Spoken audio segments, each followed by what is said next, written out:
So it's a few $100,000. Didn't call a meeting to order. We have a seat. But it's more day of the gym. Today's July the 15th. It's at 2 o'clock and we're here at the Public Works Building for our second budget meeting. And Tammy, could you take the roll? Ms. Logan? Here. Mr. Cox? Here. Mr. Fasagi? Here. Ms. Hamilton? Here. Mayor Wolf? Here. Is that a 5-0 vote? Do last one of the night. With that said, obviously we're gonna take our budget, done how we've done it, how I've done it in the past, is line by line. And I think that's the best way to approach it. But I do have, just to kind of throw a wrench in there, I would like to start with sanitation, because I think it's something we need to solve before we really get into some numbers. So, with that said, Mike, if you would take us through what we talked about a little bit. Well,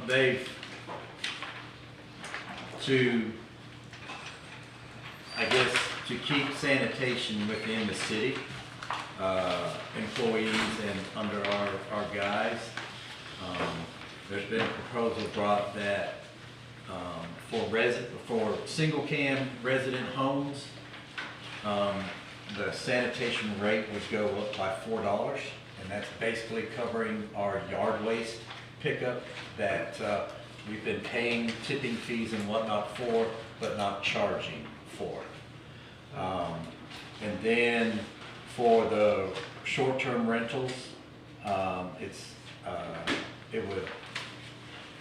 that rate would increase by $27. That's with the 2-can fee, that's with the $4 yard waste fee, and then an $8 concierge fee. So let's start over if you don't mind. Why don't we do this? Do we not have copies of this? I can make copies real quick. Because, I did not send it out. No. Okay, I'm sorry. so what you're saying is, we're gonna, and I know I cut you off and I apologize, but you are adding a valet fee to the, I heard you say that, to the rentals. To the short-term rentals. But that's not gonna impact us, Eric or myself or anyone else that pushes their can out, or we would still. The single can homes would just be a $4 increase, which would cover our yard waste pickup. And then if someone like myself, single homeowner, wanted valet service, we would then Then bill that valet, that charge would be added on, but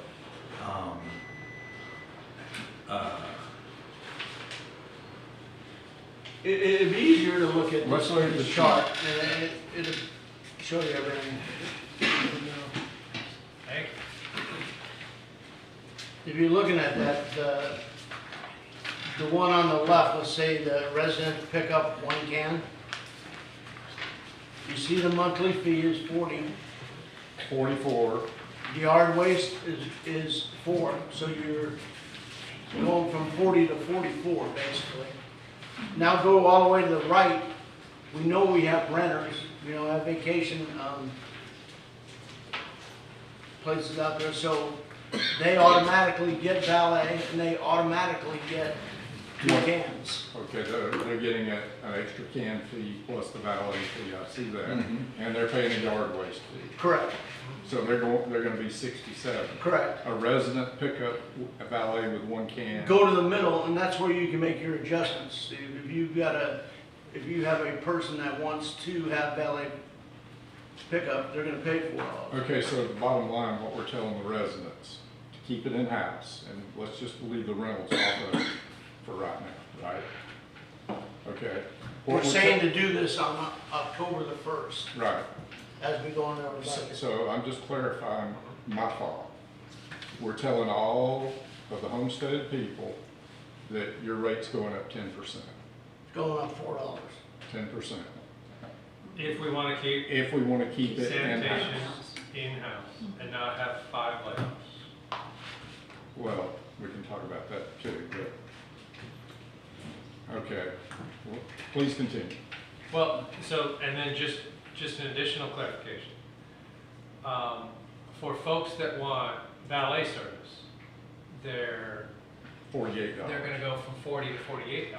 Now, are we still factoring in that we will waive valet service for seniors and disabled? Yes. Yes. Down at the bottom. Okay. It says just disabled, it should say disabled and senior with an income level that matches. Yeah, and we would use the same qualifications that we do for folks that apply for water and sewer. Yeah. Okay. Good.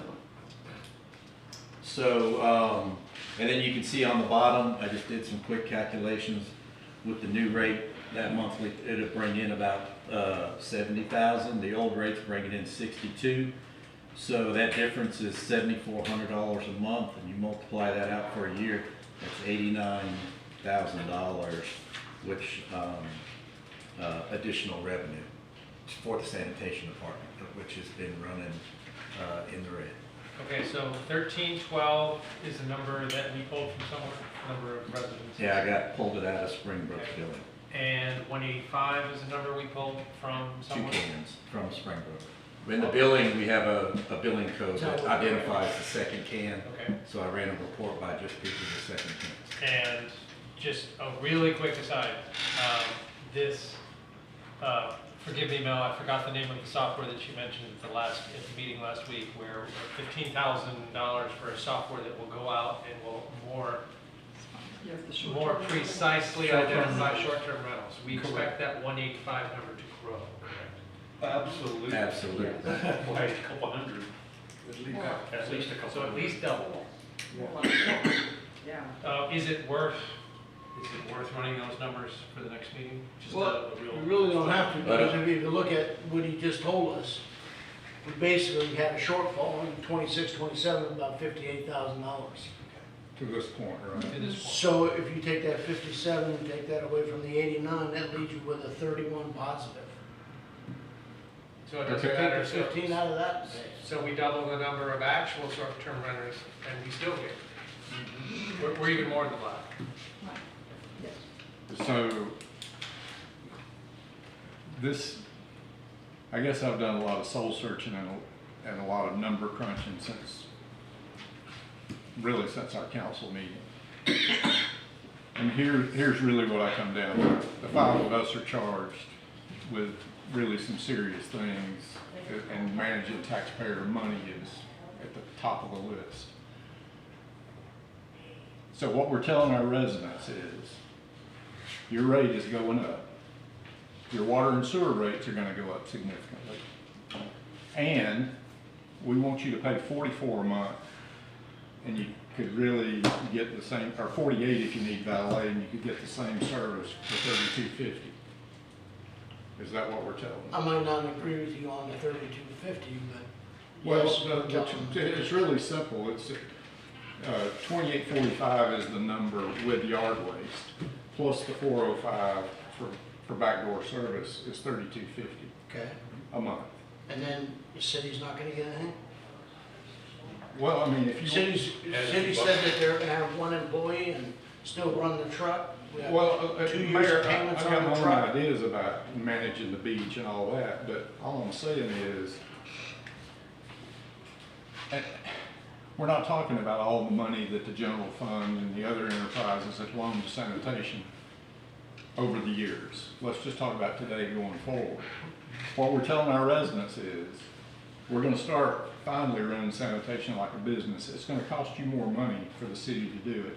And to be prudent, we're gonna raise that rate by the CPI every year, because that's something we have not done. In a snapshot, I think that's probably pretty close. But has anybody received any calls about sanitation other than me? Oh, yeah. Okay, I've not received a single. Oh, lot. okay, I have my, people I've got to call from want to keep our sanitation the way it is. So a $4 increase, I don't see that as big a deal as getting rid of 5 employees. Well, I understand that employees are a big, big deal. I just think we need to measure this against the total economic impact over the next 3 years based on what our water report said. Correct. So it's not just this. It's this to go along with it. And when we start adding, 3-4%, whatever the CPI is for this every year, the sanitation bill is gonna be over $50 within a couple of years. Well, I can tell you from the large number, and it was over a dozen people who phoned me, and then I got 4 emails, I think. All, residents all. And every one of them said that they did not want to go to waste management. Everybody had nothing good to say about waste management, and many of them had had them in other places. But they, almost all, when it came up, said they were willing to pay a small additional fee, and I consider $4 or maybe $8 a smaller fee, to keep in-house, in the town, and keep our sanitation department. They all said that. So the people who are for farming it out have not gotten to me. So I'm extrapolating and saying, okay, I got these 16 residents telling me this, and they were vocal. Believe me, they were vocal.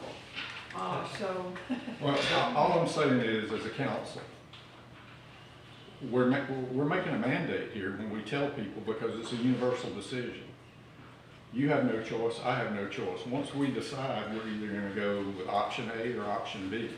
And option B, to keep it, is significantly more expensive to the taxpayer, because they're paying that bill on top of their property taxes, right? That some of them that are homesteads are gonna get that deducted and probably get that exact number back. Well, yeah, but we don't know any of that. We're All I'm talking talking- $36 a year, Steve. Yes, Mayor, but it's not just $36. It's not just $36. When you look at the significant increases in the other 2 enterprises, that we can't just pretend like those don't exist and won't impact everyone's budget. This is not a singular decision here. I I understand. mean, Excuse me. You're getting ahead of where we're going. I agree with you that we have to look at water and sewer based on the analysis we just had done. There's no doubt. He's asking us to work 15%. But how's that gonna go? I don't think too good. Okay? But we have to find somewhere to go up, because we have not increased water and sewer for over 10 years. We just made it a pass-through. That's all we've done. Shame on us. To be fair to Waste Management, they've got some answers to some of the questions that you asked them yesterday.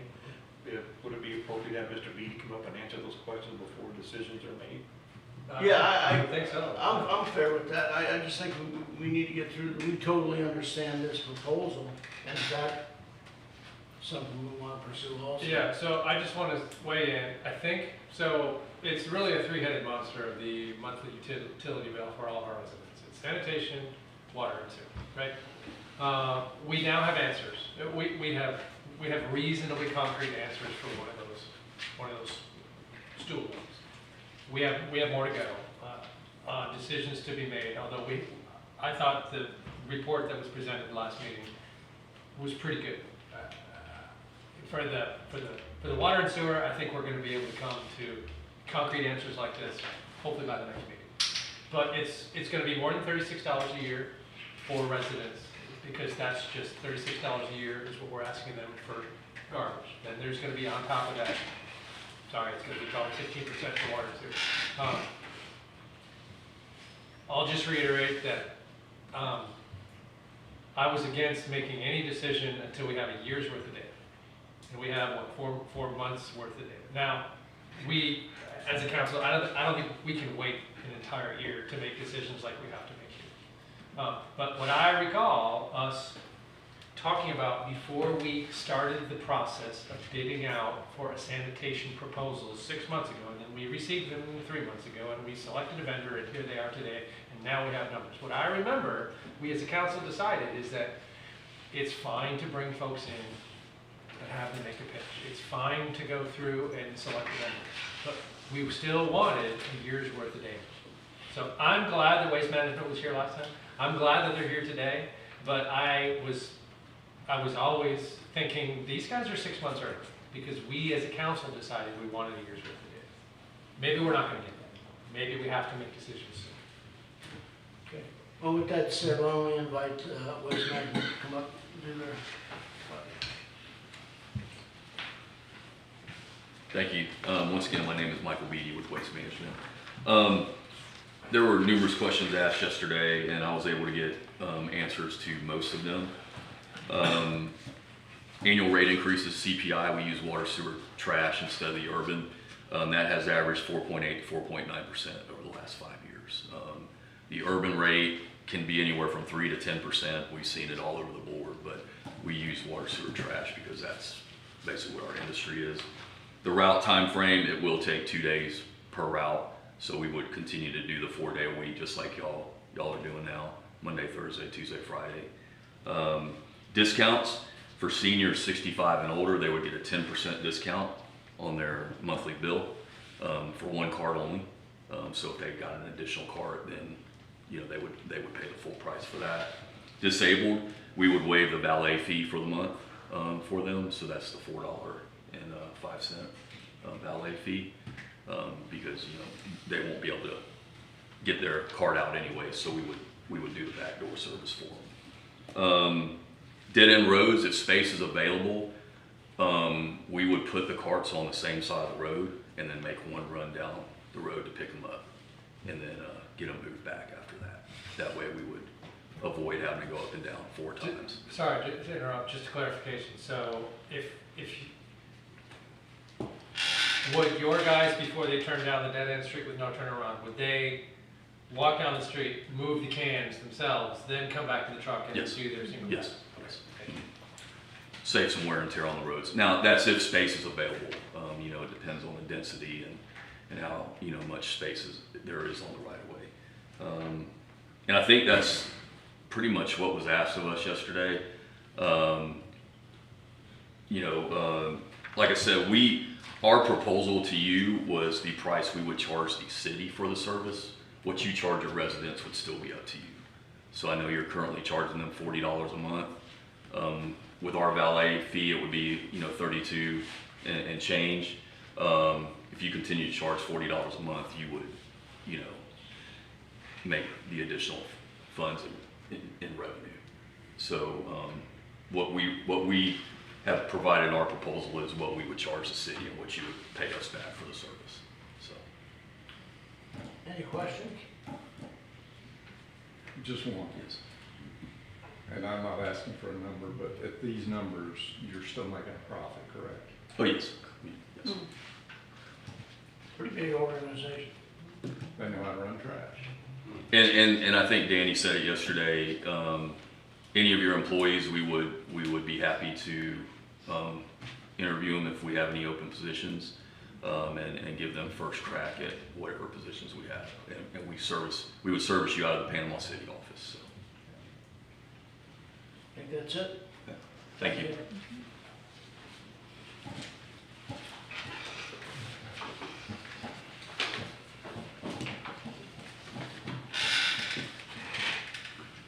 Any comment from the audience? Anybody? Come on up, please.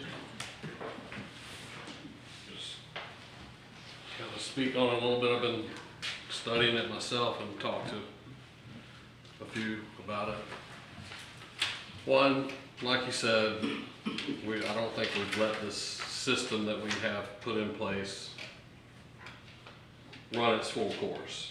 I believe there's still pockets of money that we haven't accounted for, if you want to say that. Some of the things that popped up were looking at Waste Management's schedule. I brought this up to now. They charge $16.58 for the extra can. We charge $15. I know it's minimal. And also, we weren't getting the concierge valet service on that extra can. You know, we were just saying it's $39.50 for one can. We offer valet service. The renters have to have the extra can, but we did not pick up that extra $4 or whatever, $4 or $5. So, you know, there's a few dollars there, $6 to $7 a can, so to speak, on the rental side. I am an advocate about not going up on the rates. I mean, I know we have to get this thing balanced. On the $39.50 part, you know, when we went into this last year, this is what we said. You know, we went up $5. We got the new cans. This is the program we're going to roll out. We're going to try to make this work. So that, you know, I understand the $4 on the trash.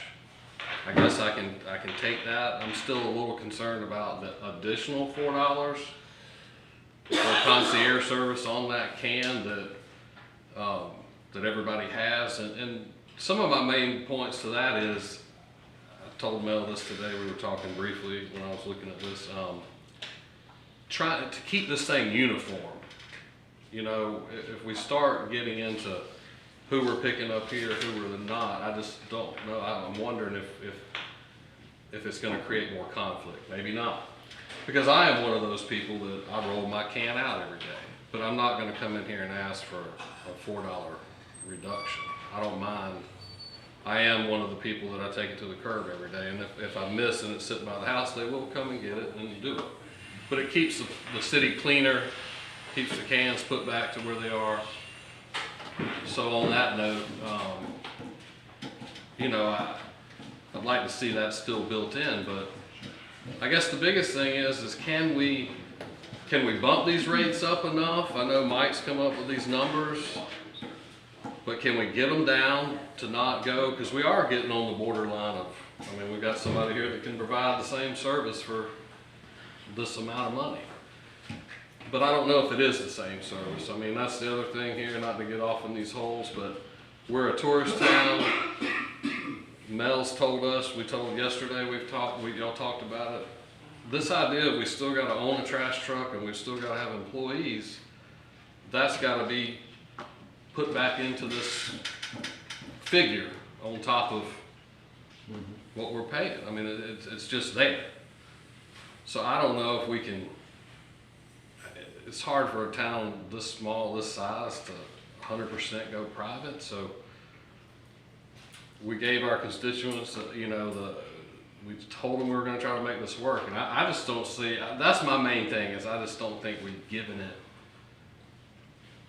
the time to circulate through. I mean, I just keep going back to that, guys. So, I mean, y'all do what you need to do. I mean, we say we do have to balance budgets and make things work. And I mean, and also think about taxpayers' money. Like you said, you got stuff sitting on the table for water and sewer that are big items. So those are my thoughts on it, if that gives you anything. But there is a few bucks left that I would say go out and get them for sure.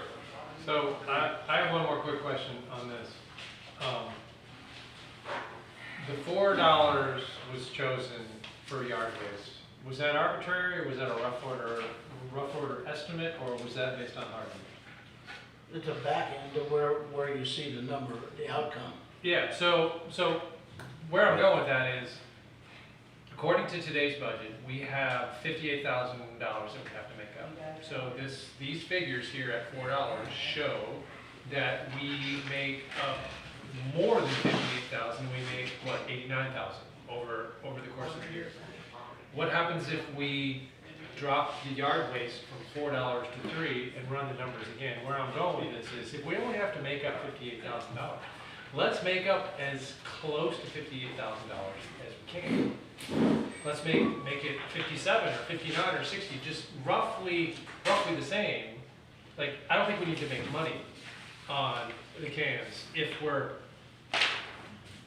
we only need 58 and then we're gonna make 90, we still have more costs, those other two legs of the stool that we're gonna be asking our residents. Let me just go, let me just say one thing about the 58 and 98. The 58 is a loss from the prior year. The 98 is projected.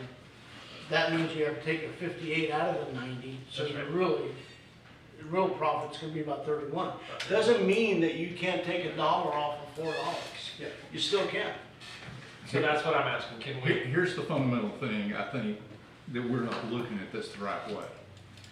We need to look at this like this is a separate business unit that has to be self-sustaining. And by self-sustaining, that means in another 3 to 5 years, if we keep trash, this business unit has to accumulate enough cash so that when we either lease or buy another truck, the general fund does not have to support that. Nor do we have to pull out from other enterprises to support that. That's the way proper business is done. If you've got 3 business units and one of them is not cutting the mustard, you gotta increase your revenue to a point that it can stand, it can be its own leg of a stool. Right now, it's not. And just by $1 here and $1 there, that's my point about this rate. If we go to $44, that may get us close to the positive edge of the cash flow spectrum at the end of 12 more months. But then we still need to raise rates another 4 to 5%, just what our professional back there says they do. That's the way this council has to make that enterprise run. So I don't disagree with that as a general business principle, Steve, but I don't think we as a council can make any decisions past this next year. So in 5 years, we may not have sanitation. We will have water and sewer. We will. We may not have a sanitation department. So do we give the residents a little bit back over this year and next year? But we're just focused on this year.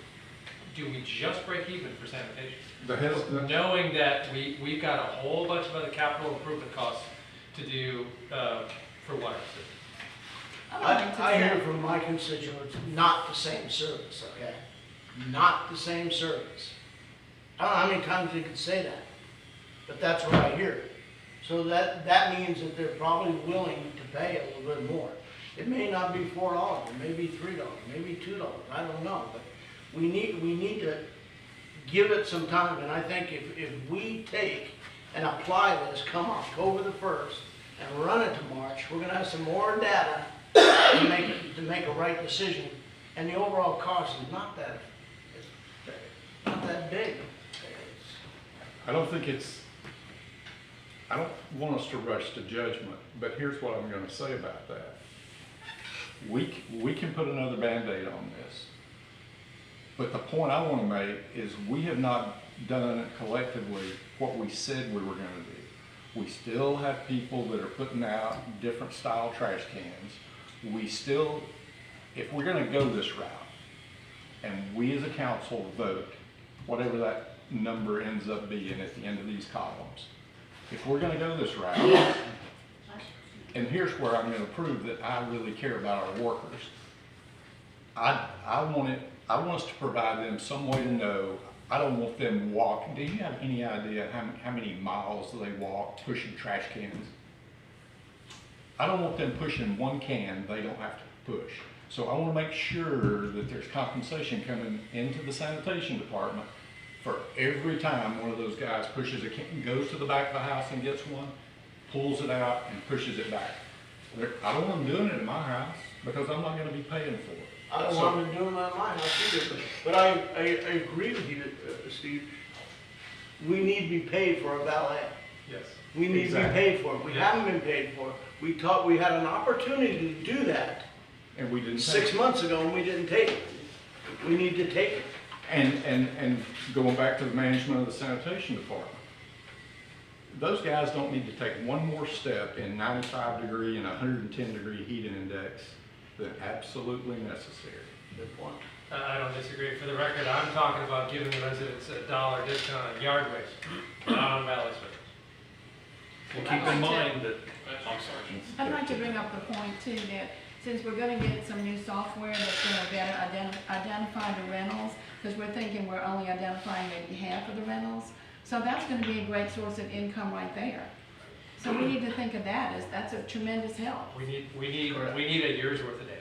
Well, keep in mind Yeah, that's also, fine, but that's a great tool, because that's gonna identify another 50% probably of the rentals, that's gonna bring a lot more money into the sanitation. Yeah, the brunt of this is being impacted by the rental, Totally. Yeah, if you look at it. And that's a good speech for to approval of that software, this budget. sanitation owes the general fund a boatload of money. So if we make a promise and repay some of that, is that an issue? I think it's a good thing. So do we, and I know this is just open discussion here, do we have any idea how much sanitation owes the general fund? When I go back, I'll send y'all an email with the do-froms of each department. That ball. Hundreds of thousands. Yes. Over the course of how many It's, years? it's, All of them? Well, see, it's in the, well over the. But see, that's just bad business, you know, we don't need to do that going forward. We just can't. But the majority of it, the majority of the monies that was done that way was right after the hurricane. And it's still on the books, according to our auditors, it's still fine to have do-froms on the books. Me, I like kind of things clean, but it would be, to clean all that up, it would be a big financial hit to all the 20-something bank account or funds that we have to be able to do that. So it's easier and more manageable for us just to keep the do-froms from prior years as is.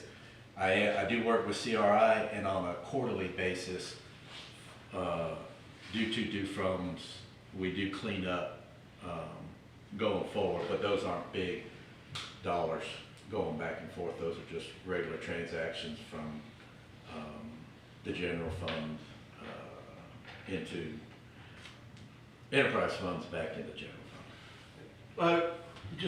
We're in a workshop, so I wanna make sure we answer some questions. Did you have- Yeah, my only question was, do we have the number?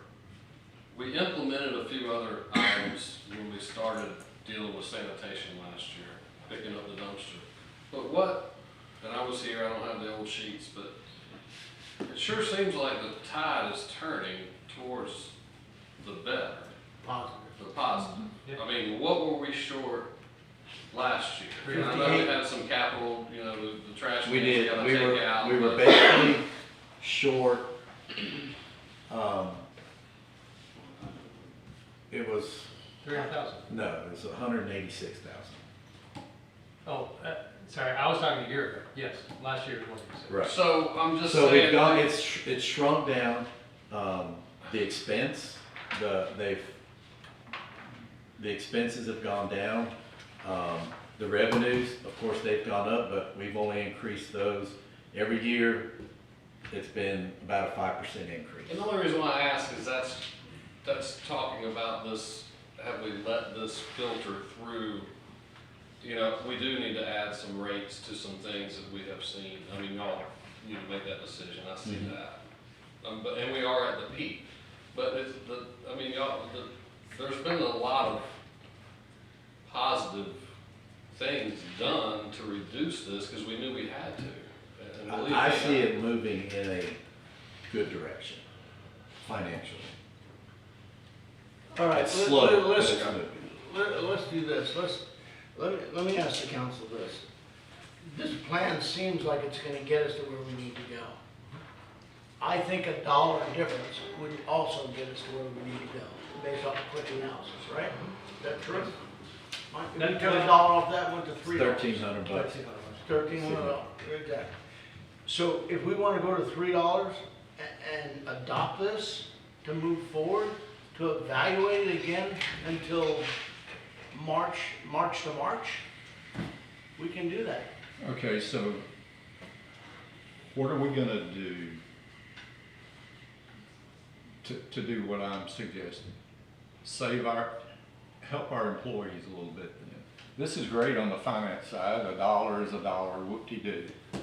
But what are we gonna do so that those guys on the back of the truck don't walk to the back of Mel's house? How are we going to facilitate If they're that? getting paid to do that, they're gonna do it. There's no If change. they're not getting I paid to do that, understand, but how do they know? Right now, they've been doing every house in the city the same way. I push my trash out, he pushes his out, but they still bring my can back. Yeah, I'm not running that department personally, okay? But the answer is, you find out who's paying for the valet service, you give them that list of addresses, and you tell them that's the only place they step on their property and go up there. And if they violate it, we get a new employee at some point. Is that not the way things operate? I mean, you probably save the guys 3 to 5 miles a day, just to be honest. You know? We have, if somebody's gonna be paying for a valet service, somebody in the audience that's not paying for it they shouldn't have to do that. Right. It shouldn't be done. So they shouldn't get it. We have to enforce it. That's the answer. Yeah, I mean, you do have to enforce it and charge for the services you provide. I mean, nothing's free. I know, going back to last year, and Jason was part of these discussions, and I'm not picking on January here, but just asking a question. How many excess trash fees have we sent out in the last 3 to 6 months? A lot. Oh, yeah. It's improved. Well, We and went a year with nothing, and then January, and then had a chit chat, and it's, Oh, Jesus. Or come to Jesus. Come to it's been significant in the last 3 months. I believe January has many superpowers, but one of them is chasing people down. And I will say this, because you mentioned people not using the blue cans. Well, June 1st, we started charging them. If you're not using the city can, that's excessive garbage. Because we have these cans for a reason, so now and we put it out there to the city, and we've had a few calls about it, and guess what? They started using their blue cans. So that helps a lot, definitely. And we get the company that can help us with vacation rentals, that's gonna help a lot. And we do have houses that have 4, 5 extra cans too. Yeah. Not many, but we do have them. Well, I'm okay with it, And I'm still finding them. okay? I'm okay with it, if that's what council wants to do. But I just wanna make sure, it's not just about the money, it's about protecting the health of the guys on the back of the truck. Totally agree, and I think, I don't want to speak for the council, but I think we have universal agreement around the table. We don't want to change anything on this paper for the valet service. Absolutely not. And that was my point. I don't want us giving valet to a single person that is not paying for it. Unless they're a senior or disabled, obviously. All right, let's put some direction to where we're gonna go then. Is this what I'm hearing? Is number 1, it goes to $3 for that service. For the yard waste. For the yard waste. Yard waste, Correct. right. Is that across the board? Across the or- board. Okay. Across the board. Everything starts as of October the 1st.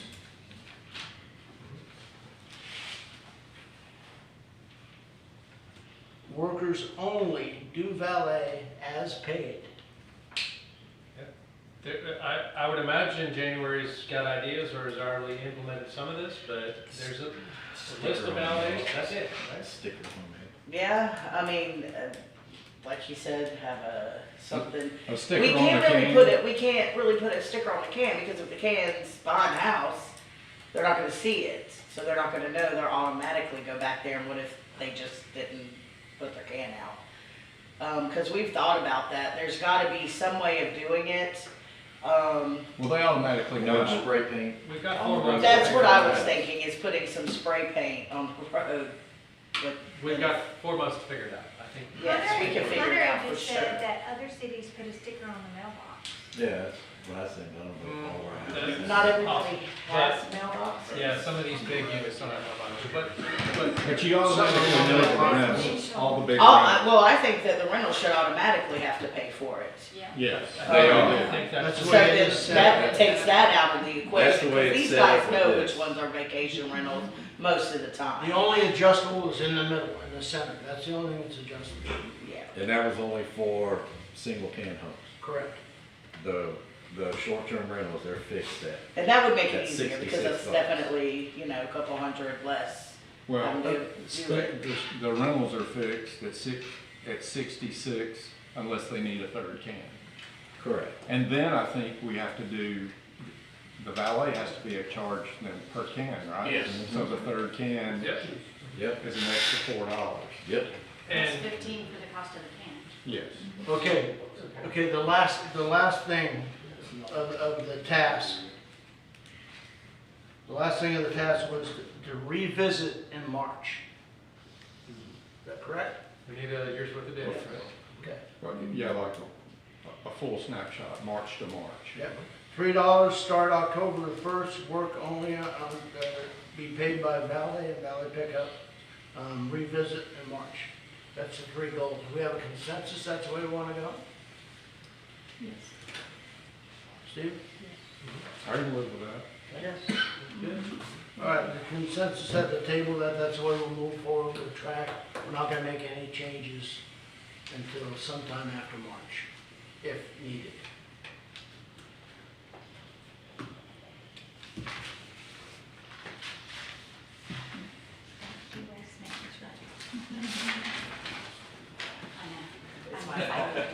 Waste management, you understand how we're moving forward? Yes, yes. Thank you, sir. Thank you all. Thank you. Thank you. And if I may, you know, we're here to help in any way, get you any information, data, anything you need, between now and March. And I would possibly even recommend looking at a 5-year rate forecast as well. So you guys can look at, because you know, enterprise funds usually do an interfund transfer back to the general fund. You can do that for the road wear and tear.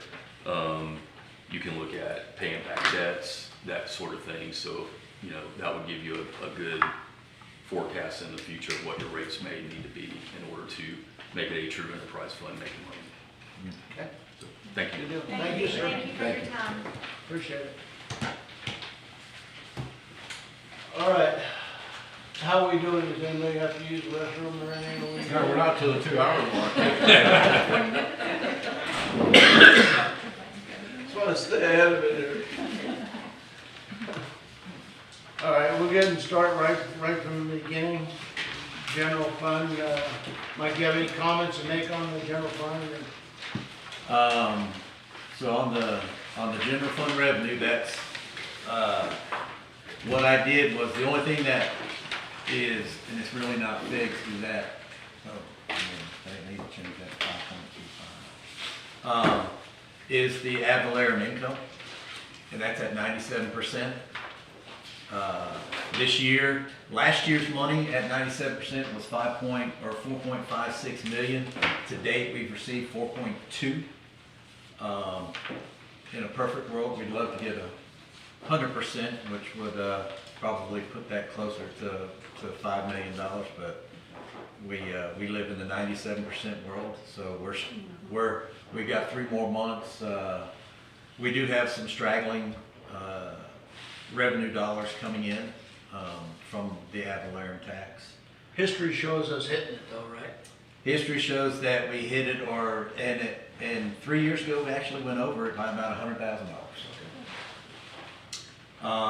And then the rest of the revenue numbers, I did what I did last year. I did a 4% increase projection and then just plug those in as to get our total revenue. And that was 4% across the board. As you see in the chart, some revenues go higher than 4% on a yearly basis and some are less than 4% on a yearly basis. So conservatively, I did 4% across the board. Any question on summary of the funds? Obviously, we'll look further into this, but this is a starting point here. What was the cells in yellow? Why are they yellow?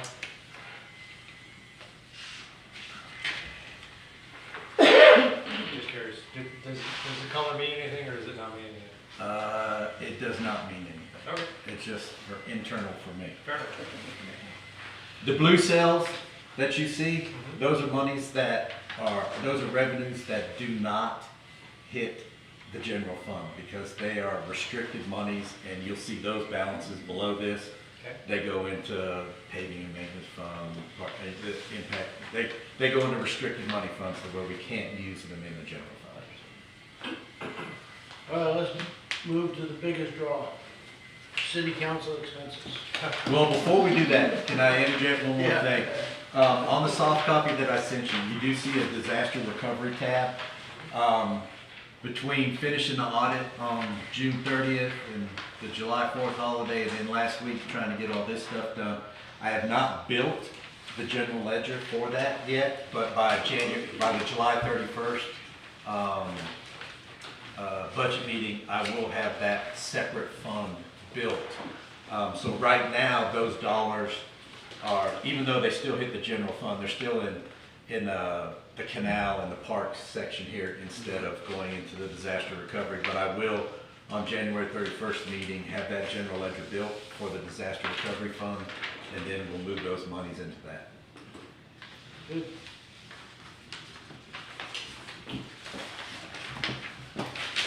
We're gonna start right on the city council expenses.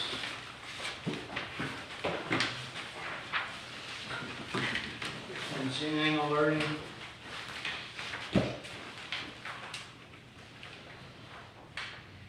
Now, those yellow cells do mean something on all these department pages. Those are dollar figures that, for insurance and liability, property and casualty insurance, we usually don't get those numbers until after the budget season. So on the health insurance side, we did get a phone call from our insurance agent, and he said that across the board, our health insurance rates are going up 15%. So I took last year's figures basically and added 15%. So in a nutshell, this year we paid $550,000 in health insurance for the employees. With this 15% increase, it's going to go over $600,000 for health insurance for the employees. Okay. And that obviously be noted on each page of each department. Right, and then of course down on the expense side, after the personal expenses, that yellow is for property casualty and liability, and like I said, we won't get those numbers until mid-October probably. Mike, I know I asked this question probably last year regarding the health insurance. It doesn't pay to shop around to another company. Well, we have our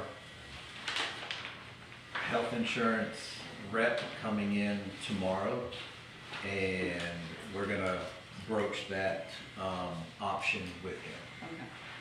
Seeing as he does sell us these, that will increase by 15, but he also represents others. Okay. And he is in the process of shopping it around now, because we talked with him last week. Mhm. So tomorrow, we're hoping that he comes out and says, I've shopped around, this is what's out there. Okay, sounds good. Thank While you. we're talking insurance, should we consider shopping or liability insurance as well? I know that was a discussion last year. I would definitely. What do they say in the commercials? Bundling is better, so let's just, let's ask about all of it. We're probably gonna get a bundling discount if we switch everything, right?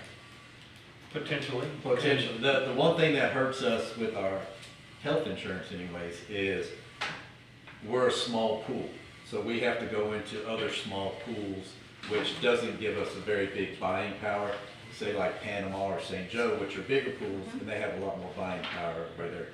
So being stuck out here and we're just in such a small pool of 53 employees that we can't be an entity amongst our own in the insurance world. Well, obviously, it's something that we're gonna explore, right? It's Yes, something sir. I don't think we have in the past. Yeah, we should find some stuff out tomorrow.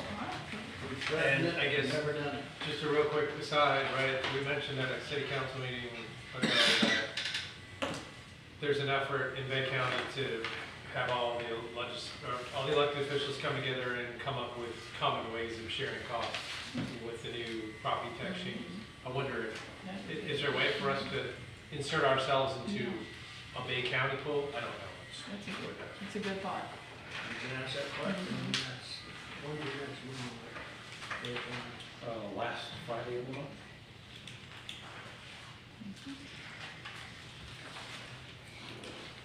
Fact is, that's why we're meeting at 9:30 and not at 9 o'clock on the 31st. Okay. I'll be in Panama City with that meeting at 7:30 in the morning. Don't we have a budget meeting on the 31st? Yeah, at 9:30. Okay. You meet back that quick? That's why we, 9:30 instead of 9 o'clock. 30 minutes makes a difference. Okay. All right, city administrator expenses. This one's rather simple, I think. The only major decrease, of course, was in the insurance liability. That budget line item went down about $4,000. The overall difference is right at $4,000, so that is the difference.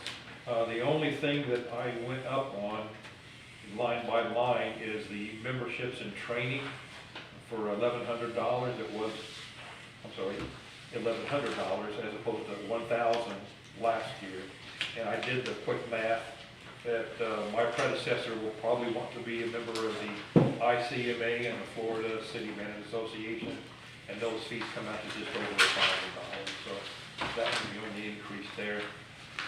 Personnel costs, my salary is frozen until I leave, so that increase you see is not due to me, that's due to my studying executive assistant there. Oh, and while we're on salaries, I'll just give those salary numbers.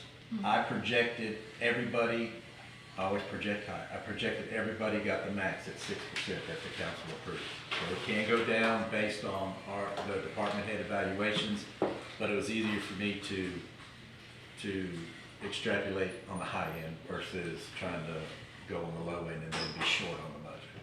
So I can always take away, it's harder to add to. Was it 6 or 7? 6, it was 4 COLA and 2 merit. Three. Oh, 3 merit, excuse me, Yeah. 3. That's all right. Okay, Now you figured out. obviously, on a lot of these, as you go through it, I think from last year, remember, some of these salaries are split between different people and stuff like that. Well, that got cleaned up a little bit this year as well. Not all the way, though. Not all the way, as we can, but I think as far as I can go, it is cleaned up. Good deal. All right, no, you still have it? Anything else? That's it. All right, any question on any of those? So, workman's comp is always a big percentage increase, but, I would think in that particular area, we didn't really have any money out on workman's comp. And are we talking about this little group of employees right This now? is the premium for workers' comp. Okay, but why would it shoot up 137% in that, just because across the board? Well, with the workman's comp calculation, before last year, CRI was doing it based on salaries in every department.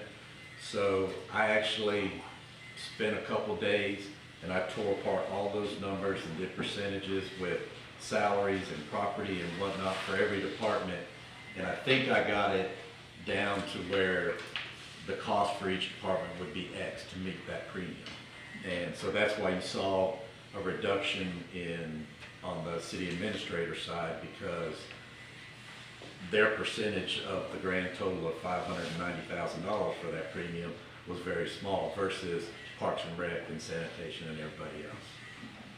So I've tried to get as fair a number for each department as possible. Any other questions on city administrative expenses? I just point out one more thing. Under travel and per diem, we had budgeted $3,000 for this current fiscal year. I have used none because me being a short timer, I didn't really want to go to the expense of going to conferences and stuff. But my predecessor, I think, has to go to conferences to keep up to date on things in that profession. So I'd like to leave it as is. Agree with that. Everybody good? You had, you're obviously thinking that he's gonna be driving the car too, There's a potential that that's the case. so you carried that over. Yes, sir. Okay. Or was it, could be a she, not just me? All depends, right? All right, this is the problem area, city clerk. Alert. Check these numbers. Overtime, taxes, retirement, health, that's all, Mike's talked a little bit about all those, life insurance, workers' comp. 3 and 5. Insurance. Yeah, the insurance liability was a friend to her. Yeah, exactly. Yeah. Office supplies. Well, that's a big swing on the insurance side. I mean, But you'll see a big increase in the other fund. You have money in there for not using staples and using clips instead. All right. Okay. Any question on any of those? Nope. Legal expenses? I don't know when his contract is up and due for negotiation, so I just carried it over from this same year, Right. from the previous year. He hasn't said anything, maybe. Not at all. I think that's something we may have to ask a question of him on that, so. Mel can get ahold of him and see if there's gonna be any increase or anything, we update if we have to for the next meeting. Okay. Are you just concerned about like marginal increase for next year or? Well, it's mandatory for coming to meetings, so make sure that's not gonna change. Yeah, make sure his hourly His rate hourly rate stays the same. stays the same. And I think that's what the council would agree to carry over. but it looks like historically, we've budgeted a lot more than we've actually used, so Which is amazing. really, it really is. Well, and the column on the far left is a different city attorney too. Right. So that's, it's still pretty amazing that we budgeted high and always came in under. Yeah. All right, development services. This is, just an account, I carried the same amount from this past budget year to this budget year, and, this is also an account that probably after the fiscal year starts, according to our auditors, that needs to be, a new fund. I've been doing some research, I don't wholeheartedly agree with them, but to get it taken off my audit report, because I don't like having ticks against me or us, I will, after the budget year begins, probably start making this a fund all separate by itself. And then I'll get with Julie, and we will start capturing some revenue to put in this account to offset the expenses. What is the professional services? Is it just something you have to develop? It's more or less we use for the, It's like ACDC for floodplain review. yeah, the floodplain It's, reviews. Anchor for engineering, it's, Alara for planning, TPC, just the professional services that we use other than legal. But we never captured the revenue because we do charge the residents for those floodplain reviews and whatnot. So the revenue's been captured basically on just going into a basic general, going back into the general fund, not. So with, after October 1st, when I create this in a separate fund, I'm actually gonna get it to where, and set up Springbrook, to where I can actually track the revenue and the true expenses coming out of it. And that's your reason for, we only tracked about $31,000.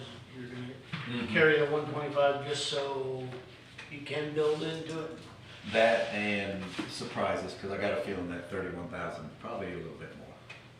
Ah,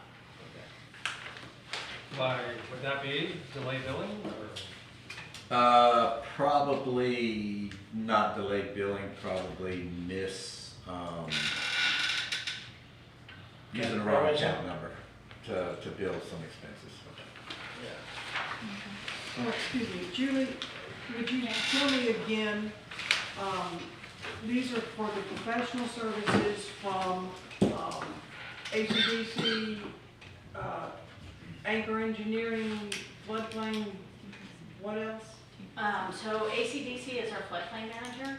Okay. So, anytime something goes to, a building permit is issued, floodplain review has to be done on that. So that goes to ACDC for floodplain review. They bill us, we turn around, we bill back the property owner for those services. Alara with planning, so anytime there's development orders done, replats, lot combinations, anything like that that Alara has to look at, we do collect fees to try to recoup some of her costs. And so we won't get 100% of all that money back, but we do bill that out to certain people to where we can show some revenue to offset those costs. Because like her cost for doing the LDC, obviously she's billing us, so we're paying for that, so we're not going to recoup those costs. What was the other one I said? Anchor. So when Anchor is doing something for us specifically and it's not tied to a project, then we pay their hourly rate. And so that would be something that would be run through here. They're doing stuff for us. So obviously, we're not gonna get that money back. But if we're working on say a development, and they have to go look at different things, then part of the development fees, the development order fees that the developer pays would go into this to kind of offset some of those costs. So I think it'll be a better way of being able to show like what we're really paying for and where we're getting the different funds back in from to offset it. Thank you. So what you'll probably see in the future is professional services, then you'll see the list below it that total it. That's what Mike's talking about. Okay. We come to say AC/DC and you're there like a band. They are a band. They're still touring. All right, general government expenses. Who's gonna cover that?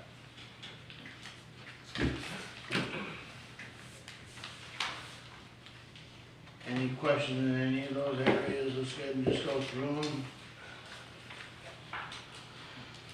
Personnel costs. I think you see the main, if you look at the bottom line, the main increase would be due to the capital items. Mhm. They're all brand new for this year. Well, except one, the LDC. But everything else on those improvement Well, you just capital items. You just answered the professional services, 366%. I have a question That's what we're here for. about the Foley property and the 400,000 that we have allotted here. When we discussed getting the acreage from the St. Joe Company after Michael, the goal was to get acreage, we hoped, that adjoined the city property here with the intent of expanding the city works out that way. We got our acreage finally, and it adjoins the yard here, does it not? Does not. It does not. There's a ditch between us. A ditch. Who owns the ditch? Okay, so basically, it's right up. It abuts our property. It'll- But Yeah, thank you. we don't do that to correct one thing. Right. You said it was for the public works. It's actually for the police and fire building. Yes, but the hope was to also expand the public work. This was when it was being You are done. correct on that, because before the hurricane, and while I was still here, back in the teens, we had entertained us purchasing that up there for $10,000. Yes, The hurricane hit and things changed. yes, okay. If we own that acreage that is abutting this with the ditch in between, why can we not start the process of expanding the yard instead of spending $400,000 to go to that? Because our focus has changed to the police and fire building. But that's not gonna take up nearly the 25 acres. 25 acres is predominantly wetland, so we can't build on that. We build on wetlands quite a bit. I understand, but for FEMA money, you can. They will want a lot. We can spend whatever money we have to build in any floodplain that we want. But if we want to we want FEMA to pay for our new footprint. FEMA's like, nope. I think the new plan though shows, Mel, if I've understood our conversations, there's plenty of room for us to build what we want to build on the 25 acres. And with the remaining unbuildable land, we can make trails or parks or whatever. Pickleball courts. Anything. Dog parks. Dog park, anything we wanted to do with it. So I remember us talking about the Foley property but I also know, and I've talked to the chief about this, when the fire department moves out of this room that they're occupying, Public Works has more room to expand here in this building. Because meetings won't be held here, there won't be firemen upstairs, there won't be fire trucks in these bays out here. So I think, Lisa, you're trying to get to the point is, we don't know if we're gonna buy the Foley property or not, right? Well, I was simply asking if we have the abutted property, and once FEMA's out of the picture, we could expand that way, could we not? Instead of spending $400,000 to purchase this way. You have to connect, is that not the problem, connecting from here to that acreage? That's one of the problems, but Because also, of wetland, all right? but also keep in mind that until FEMA has got that project complete and off the books, we can't do anything. So we're talking 2, 3, 4, 5 years before that's built and done, maybe 10, that's right. So before that time, we're gonna need room in the yard. We're not so much need room here, we need room in the yard out there. It's crowded. So if we pass up an opportunity to buy the Foley property and it gets sold to someone else, that is a bad thing to happen. You can't find property Especially next to it. next to us. And with the ditch being there too, you can't take that ditch out. So you couldn't go in there and take that drainage ditch out of there and just expand backwards. Well, we said that about building across. Yeah. Put a big culvert in. Well, there is That's a big old ditch. there's always an engineering solution. It may be costly, we can put in a French drain, but All right. We're going down the, operating costs. The increase on the professional services was to add in for James Moore. There was $40,000 put in for James Moore, but our contract with them is actually $60,000 plus if they do any extra federal audits or state audits. This year we saved a little bit of money because we did not have a state audit, but we did have a federal audit. So I just bumped that up more to cover the true cost of what our audits will be in the future.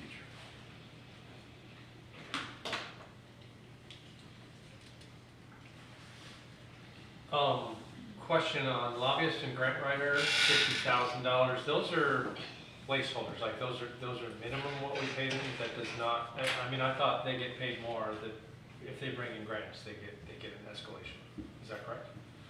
Well, most of the time, their fees are gonna be done by the administration fees from the grant themselves. That's not a guarantee though.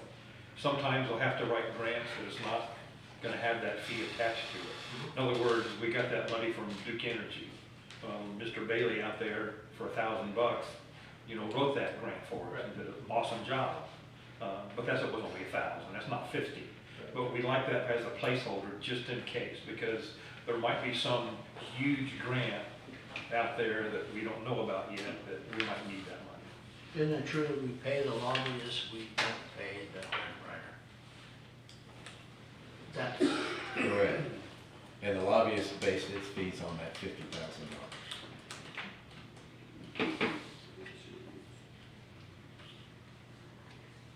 They keep going down the list. Anything else on there that stands out? You see the big increase on the property liability and casualty insurance on that line. So we had, like I said, throughout this budget, you'll have decreases on some of it, but increases on the other. Rentals and leases went up a significant amount, 67%. That copiers or what? Honestly, I don't, Is that what that is, Jill? I would think copiers and our mail machine. well, Well, the budgeted line went up, but year over year, I mean. Just carried over as far as. That's carried yeah, over. so, yeah, I probably have so a bad there's a two- formula in that one. I was gonna say, it looks like you might have a bad one. Yes, I should have subtracted, it should be a 0. Okay. Okay. I Say can fix it. 5,000 minus 5,000, zero. Yeah, I'll fix it. And, the same might be Same for all of them going down. two I think lines I got down, one column there's a going the wrong way. Printing bond. repairs and maintenance. And I got one column going the wrong Okay, way. I'll have that fixed. And then going down to, membership and training, 140%. The 12,000. That, in last year, Springbrook was a capital item. Right. So I told y'all Friday that I was taking Springbrook out the CIP and adding it as an expense. So I took that $7,000 and added to the expense for that. Is that something that we need? I mean, we didn't use it last year. Well, we did use it last year. Vanessa and I went out to a training class that was very beneficial to both of us. There's one in Orlando this October that we will probably try and send 2 people to as well. Sounds good.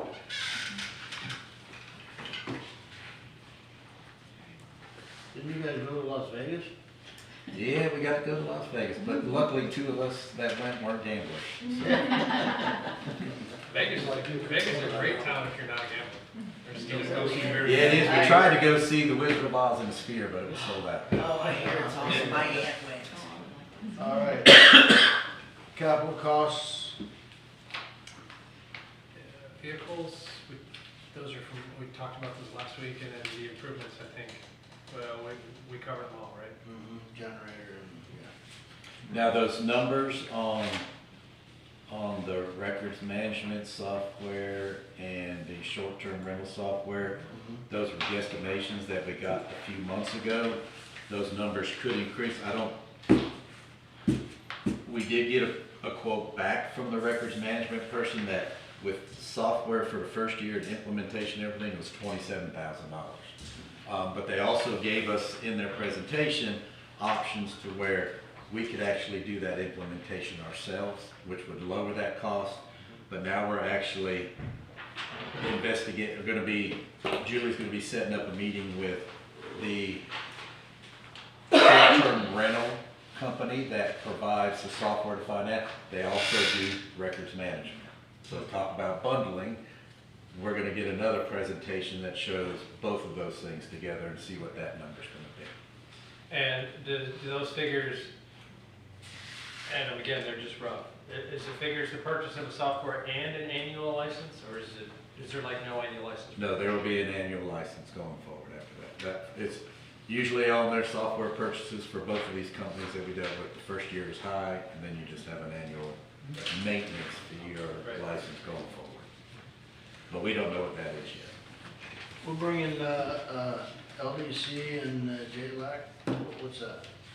That, the LD, those are monies that are carried over for 2 years now, and we did budget 2 years ago, $50,000 to hire somebody to take care of our JLAC issues. We didn't need it, so we took that $50,000, added it to, no, it took $60,000, I think, and added it to the 50 for the plan, which gets us at $110,000 to take care of the LDC. And when it comes to the strategic plan, I did forward all of our plans to Mr. Stubbs, who led our meeting yesterday. He did take a look at them, and his comments were they will glean any information they possibly can from those. But quite honestly, you know, that's old information, so it needs to be updated. So if Hunter could maybe update us on what he knows. Good afternoon. So after we got that information from Mr. Mill this morning, Brandon and I scheduled a meeting and went through all the documents. So provided to us was a strategic plan that was completed in 2003. Great information, great written plan, right? But 23 years ago, we're a totally different city at this point. there was a strategic plan update completed in 2015. That one resulted in about a 9.5-ish page document. The information in there is great. It's usable information. It encompasses a lot of the information that Brandon spoke about yesterday, just on a very summarized and shortened version, in our opinion. To us, that 9-page document would serve as the introduction to the strategic plan that we would develop for this cost. From there, 2 other documents was a CPTA grant that the city of Mexico Beach was awarded in 23, 24, I would say. So that was updates to your land development codes, different regulations that you guys had. Also with doing a post-disaster economic development strategy. And so it was more geared on how do we get back to where we were going pre-Hurricane Michael. Great information, just not necessarily what we would encompass straight into our strategic plan final report. Alara's group did a great job on that information. A lot of it's going to be useful to us. The main concern is there's been a large increase in people moving to Mexico Beach and developments since 2024 when that was completed. We've annexed new property in already. We've got new developments coming now. Other side of that is the end report of that showed some economic development strategies, which we will present to you guys if we have the opportunity to complete this plan for you, but also funding strategies for the city as well. One being an FBIP grant for the boat ramp. It's being completed right now. One for a connectivity trail through the city. It's being completed through a plan that we already have with the state. So a lot of the stuff that was identified in the plan is already in the works or being completed as is. And so our main goal from here would be, where do we go from there? Again, developing out a plan 5 years, 10 years, and 15 years, not just until 2029, 2020, or 2030. So we're going to use the information, not saying it's not going to be put on a corner and not looked at right. We just have to take that, develop it from there, verify a lot of the numbers. A lot of the data is going to have to be updated just because, again, we're growing so fast in this area. There should be more encompassed into it in our professional opinion. Any questions? So bottom line, for a budget standpoint, that 186. That needs to number, stay that way. number would not change for our fee proposed, Okay. due to the scope that we were provided. Okay. All right, we're not making a decision on it yet. That's fine, just wanted to provide it to you. Budget. Any other questions? Go from there. Anybody? Okay, thank y'all.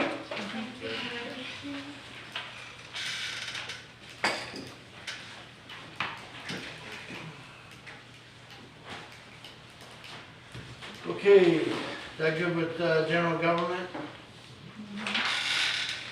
Law enforcement? What I did was I computed over the last couple of years, basically what percentage of increase for their service was, computed out to be about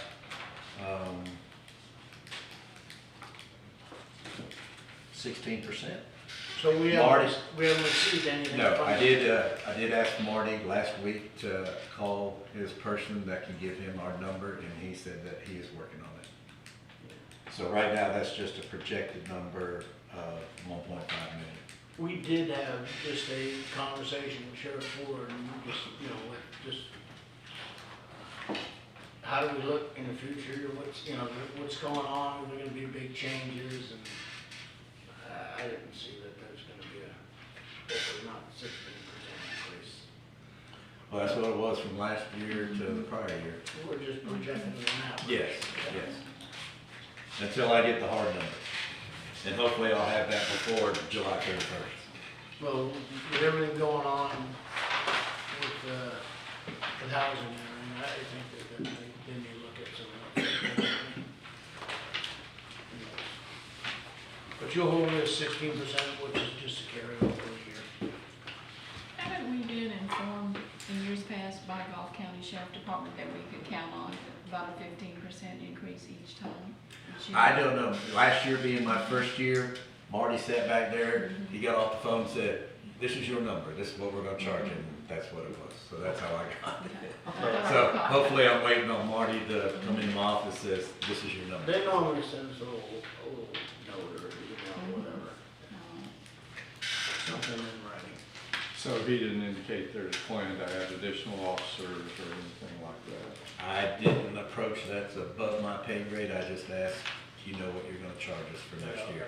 I think we would be the ones to ask, how much does a new officer cost? Well, I mean, there again, you trust the firemen, the chief to tell us what they need. And then again, based on growth and expansion. I'm just curious too. I didn't see in a conversation with him, just having a conversation in the hall, that was gonna happen in Dade County, in Panama City or anywhere else. It wasn't gonna happen here, adding people at this time. I mean, I think they do a great job. honestly. Also, absolutely. Yeah. And I don't think we need, there's more deputies. Yeah. Well, we can tickle Marty and kind of see if we can get some more information from him. Fire and rescue. Hey, how you doing? It jumped up quick. I didn't see you back there. Swing. Afternoon all. Where would you like to start, sir? Right from the top. Cool. So, with the introduction of the extra firefighter last year, to bring us three per shift, I have not used my, they could say volunteers, my part-timers as much. What I would like to do is take 5,000 of that 10,000 and put it into overtime, because with the increase of people here in Thanksgiving and 4th of July and so on and so forth, for a lot of the extra activities that the city does, I've needed more than 3 people to do that stuff. So we did you use. do that in here already? So Okay. we have basically moved 5,000 from what is called volunteers to the overtime budget. So although it shows a decrease in one, it shows an increase on the next line. Taxes is something that Mike deals with. He says we're 7,500 down. Retirement, there has been, as I think we're all aware, although I only found out recently, a reduction to the amount that the city has to pay on employees' retirement, hence the $30,000 reduction on the retirement. We also heard about the 15% increase on insurance, so there's the 20,000 there. And workers' compensation, again, is something that I can't control, unfortunately. If we move on down then to professional services, this year we had $1,000 in professional services. Our one-day table exercise done with, by Vortex Emergency Management cost us $1,800. So I've asked to increase that 100% to 2,000, so we can do our tabletop every year, which is, I think everybody that was involved in that got a lot from it, and it's a very good thing for us to do. You actually paid $1,800 last year. Yes. This year, but it Well, was in this July, year, so but that's why it's not it on. was only done in the last couple of weeks, so it hasn't hit the year-to-date column yet. Freight and communication, where are we at? Leases, rentals. Yeah, we went up by 5%. So basically what I did with a lot of my line items was basically to meet cost of living, inflation, and so on and so forth. If it had worked well for me in the previous year, all I've done is gone up by 5%, which is basically gives me the same spending power next year as I had this year. So communication and freight, we're not through the year yet. A lot of that money is used for our tower across the way, being obviously communications. That's how our radios and everything else are all paid for. So there's still more to come out of that 12,000 10,000 that hasn't been spent yet.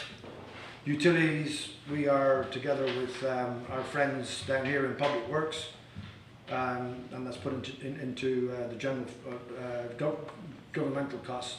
Rental and leases, again, just went up by 5%. And a lot of this goes to pay off memberships and so on and so forth, which hasn't been done yet. I left those to the end of the year, so they should start turning up in his year-to-date column fairly soon. Insurance liability has gone down, but again, nothing that I can add to that. Repairs and maintenance, as I said to you last year, I do my best to keep as much of my how would you put it, maintenance to the end of the year. I think I'm just about to put 6 new tires on the ladder truck at a small total of $4,500 just for 6 tires. Had to put new tires on the rescue truck, which is the Ford Explorer outside. That cost $500. We're about to get our ladders, every single ground ladder and the ladder on the ladder truck all have to be certified. That's going to get done this month. So those maintenance costs I try to drive to the end of the year, so if I have any serious maintenance costs earlier in the year, I can set everything off. So there will be more of that, where am I at, repairs, there will be more of that $35,000 spent. Yeah, because when you look at it, I mean, based on listening to your comment, that you went across the board and added 5%. Exactly. I mean, that's a good starting point. Yeah. But obviously, the other thing you need to do is look at where you are year to date. Absolutely, but if Divide you, that by the number 9, Yeah. come up with Cool. a number and see if that's gonna carry over. Cool. And then Okay, justify by so let if and when you're gonna Yeah, complete. no, I understand that. So let's go back to fiscal year actual 2025. Repairs and maintenance was $35,356 by the end of the year.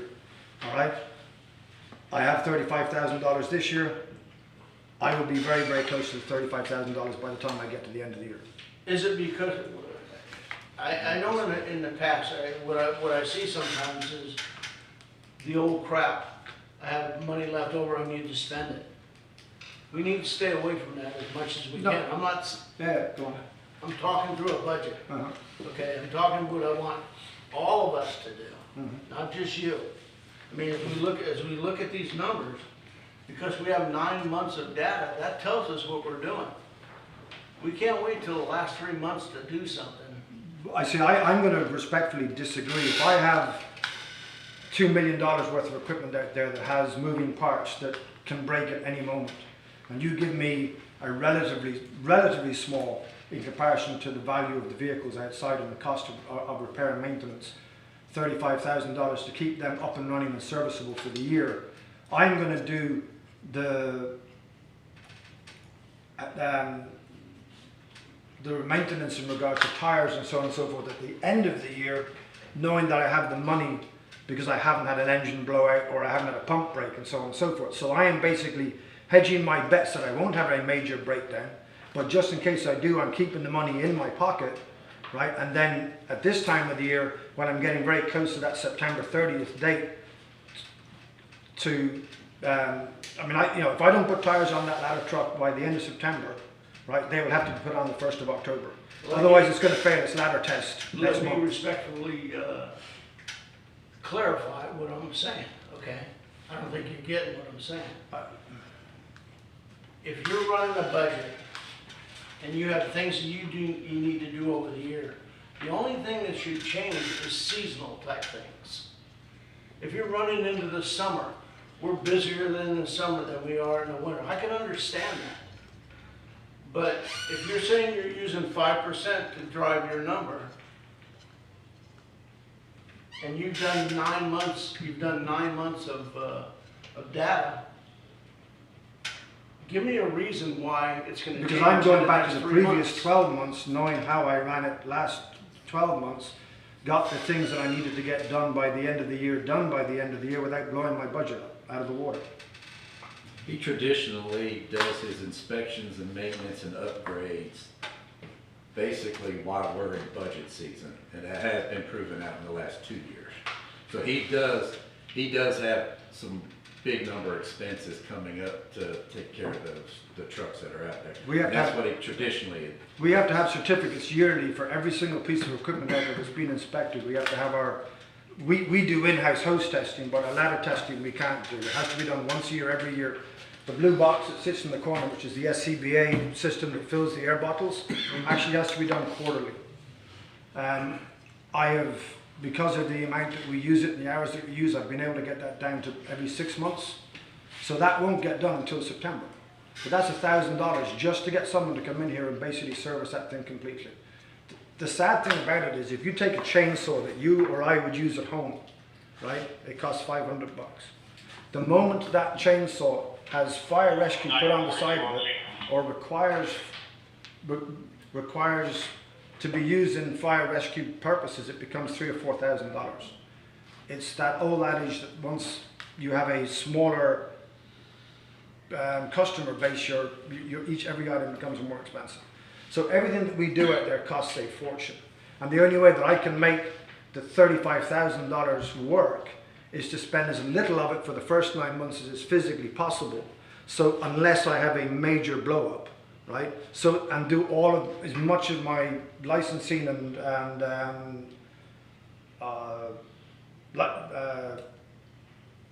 not licensing, what's the other word I'm trying to think of? Inspections. Thank you, inspections at the tail end of the year.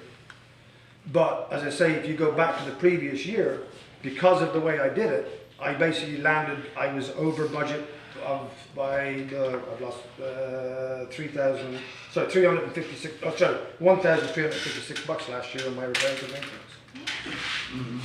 Because I had $34,000 and I ended up spending $35,356. It's how I've managed it for the last 8 years. So as not to have to come back to you for a budget amendment because I run out of money early in the season or early in the year. Okay, Other current charges, we are at 3,000. We're year to date at 3,259, and again last year the actual was 3,006. So we were a little bit below last year. Maybe we don't have to go up to 5%. It was basically a starting point that I basically did turn around and say, right, let's do this with certain things and do 5% on everything else and see where it goes, because we were pretty close last year on most items. You come down to operating supplies. I had 10,000. We ended up at 9,400. In uniforms, because I had 2 new people last year, I actually went over my budget from 7,000 to 9,835. And then with fuels and lubricants, I spent 7,000 bucks last year. I have the same amount this year. I would assume by the time January gets done with, well, June is already in, or July is already in, and I know it was close to 1,000 bucks. So we got August, September, so that's 7, 8, 9. So we're basically, or so it's 5, 6, 7. We're very close to the same amount last year, 8,000. Fuel is more expensive this year, but I didn't go up anything, so I'm still asking for the same 8,000 because I reckon I can make it work. And then membership and training. The training side of things, again, I'm hoping that I will be able to do a few more classes. I just did a one-day FROC class. That was free, but there are numerous one-day FROC classes that I need to do. I know in theory it's not fire department, it is more general government, but it was just easier for me to put it into memberships and training on the fire department because I can control it better. So that's the extra 250 bucks inside of memberships and training. And I believe that is it. Oh, no, we have the machinery and equipment. The idea that we talked about of putting away the money for the pumper and the ladder truck we build going forward. I had initially asked for 100 during the previous hearing. You discussed the possibility of 200. That is obviously just a discussion at that point. This is where the tire meets the road, so to speak. Any questions for Chief Sandy? Sandy, I'm just a little bit curious, on your fuels and lubricants. Do you actually think that you will be able to hold that line for fuel? I mean, just given the craziness of the fuel. The biggest cost is mine, to be brutal. Me driving to and from work every day. The cost of the trucks outside is not huge because they don't travel a huge distance. Silly little things like them rolling that truck out there and doing their morning exercises on it, checking out the pump and so on and so forth. They could leave it run for an hour and a half, 2 hours. We've stopped all that. They still have to do their pump exercise, as in make sure it goes into pump and it does pump and so on and so forth. Once they've done all that, the machine is shut off. In the past they would have left it run. So we're doing our best to economize that way. Obviously, the big trucks don't do big mileage, it's 3-4 miles to the gallon. Okay, But also sitting idle, they drink a lot too. yeah. So obviously, I still have to travel the same distance unless somebody wants to buy me a tent. But, you know, and that's the way we've tried to keep it down. So I believe I give it a really good shot for sure. Well, I know you're trying. I mean, if you think about it, if you go back a couple of years, fuel prices were higher. They did drop for a while. They were down to 250, but they were at 325 when I first came here in 2010 or no, 2000 and whenever it was, whenever it was back for 10 or 12. It was $3.30. It was $3.36 a gallon. So we're in there's been ups and downs the whole time I've been here. We'll make it work. Unless it goes crazy to 455, then it's a different ballgame. That fuel and lubricant, what does that include? That is basically all the fuel for all the vehicles that we use, oil changes, all that sort of stuff. But I mean, one of the biggest costs is the distance I have to travel to come to and from work every day. That sounds pretty low. Well, I mean, as I say, we try to keep it down. Guys could drive those big trucks around all day if they wanted to. I asked them if they, not to do it as much as they can. If one person needs to go get something for whatever reason, they forgot to bring something for food, take the smaller truck, or all go together at the same time so that there isn't multiple trips backwards and forwards. So that's the way we try to manage it. Seems to work. Maybe Mike's got this already, but the very bottom line under increase, decrease, that negative 121 is, I fixed it. okay. Like I said, I did a lot of work in 2 days to get all these sheets. You did a great job. I was tired. Sometimes my copy and paste didn't work. What is the bottom line? It's an increase, isn't it? Actually, it's an increase of 70,000. Yeah. I kind of looked at it and went, okay. I'm sure his equations will line it up. I fixed it. Yeah. What's that saying? You can make numbers say whatever you Excel is good, but it's only as good as the operator. Chief Sanders, Do you want to talk about what we discussed yesterday? You said you were thinking about talking about it, but maybe not. No, okay. I think we're good. We didn't deny it. Why would you want to bring it up? Because you didn't pass it. I'm not saying anything. No.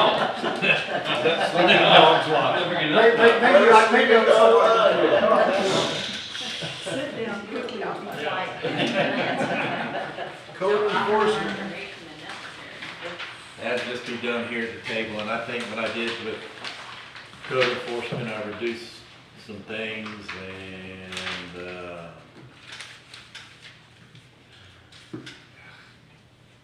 and I increased.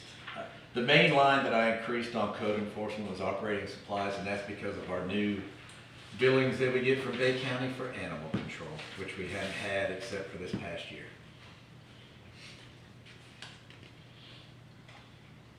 So they just, how many years did it They charge? come here, yeah, they just started charging us late last year. And it's however many times they get a call and come out here and investigate or do a dog or cat or something. Let's just try to understand. Let's try to understand. I heard it was that. $400. Does Is that right? everyone who live here not pay Bay County taxes? I would assume so. Okay. So So you're telling me if I live right outside the city in an unincorporated Bay County and call animal control, there's no charge. But if the city of Mexico Beach calls, the city's gonna get a charge. Mm-hmm. That question has been asked before and not received a good answer.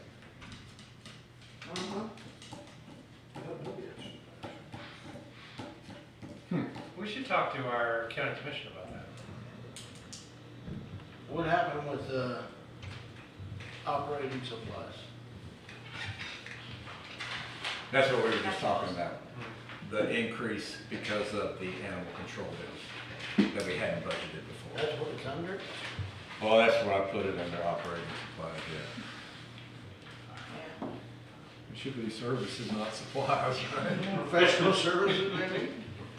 I can put it in professional services. Who do we think made that decision, that we would have to pay that? Yeah, I would love to know that.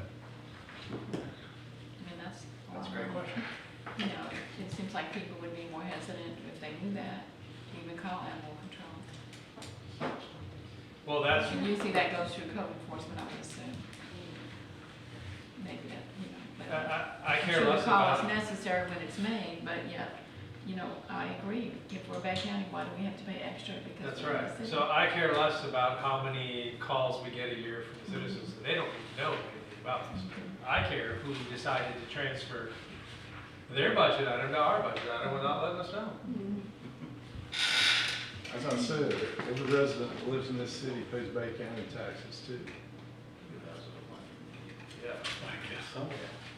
So who And among they- us needs to make that call to find that out? We can get some clarification from them. And they get more property taxes out of our citizens than we do. They sure do. That's, yeah. So who should make that call so we can find that out? He's gonna talk to the next city administrator. Okay, yeah. All right, anything on code enforcement? Other than that?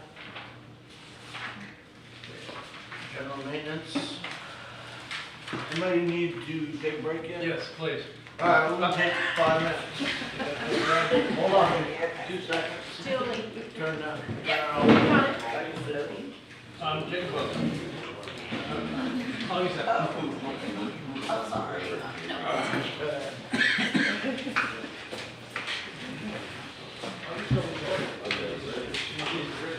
Oh, yeah.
turn that on. Oh, no, you're live. All right, we're going to call our meeting back to order.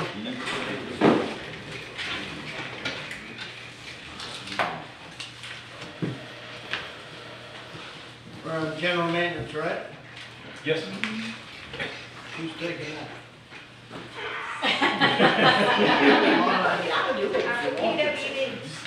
You'll do it, don't worry about it. Afternoon. Afternoon.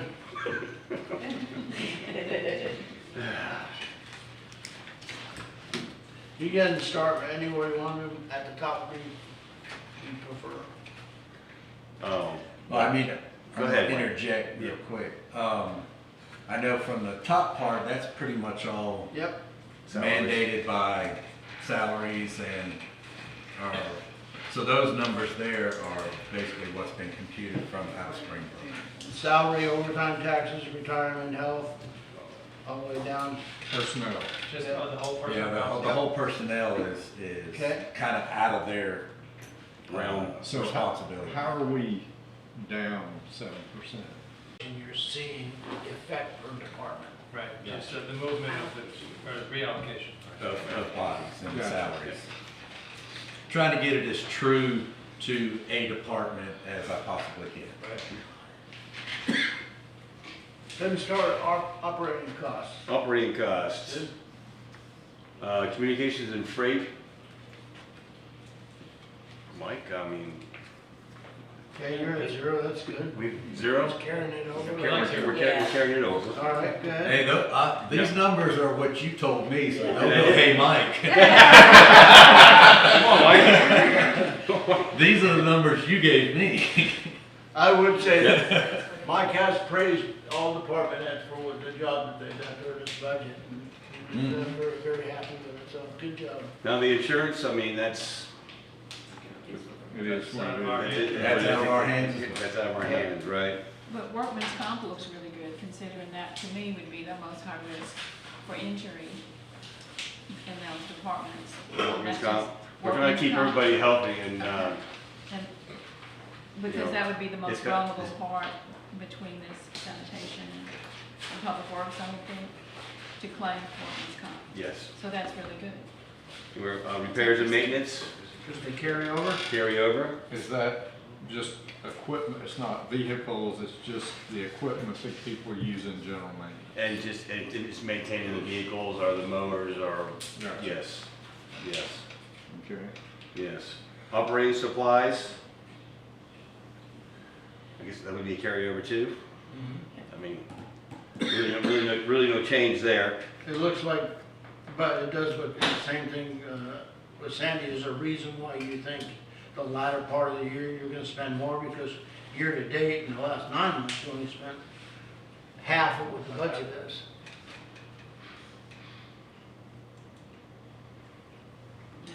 There's something amazing gonna happen over the next 3 months? So okay, so it says year-to-date 630, but I know that, some of, when this was printed out, some of the invoices from, June are not in here because they hadn't made it to PO status. So that number would be higher. So yes, we have spent more than that. Yeah, we're only as good as the information. we Yeah.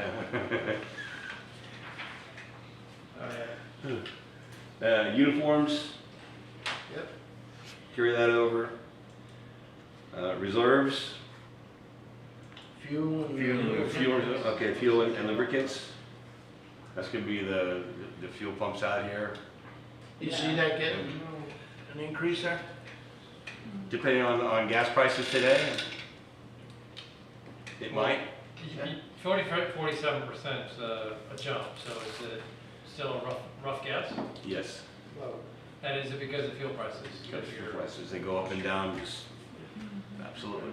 Just the unknown, huh? Just the unknown. But he's also getting a spider excavator that takes gas. It actually takes diesel, so it actually takes diesel, so, yeah. No, Yeah. it does take fuel. Diesel's more expensive. There you A go. lot more expensive.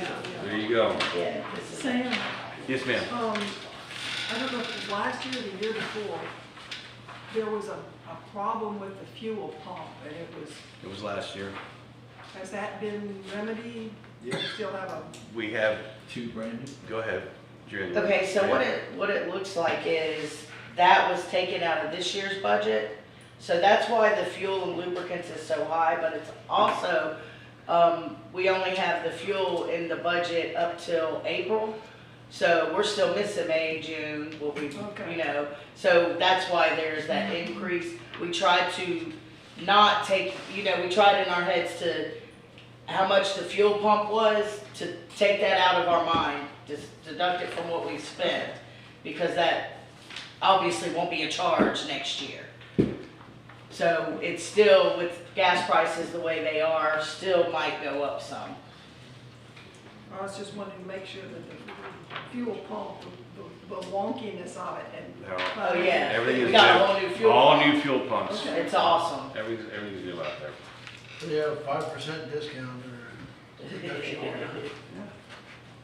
So, to elaborate on what January was saying about the fuel pump, we tried last year to use everybody's remaining fuel allowance to pay for,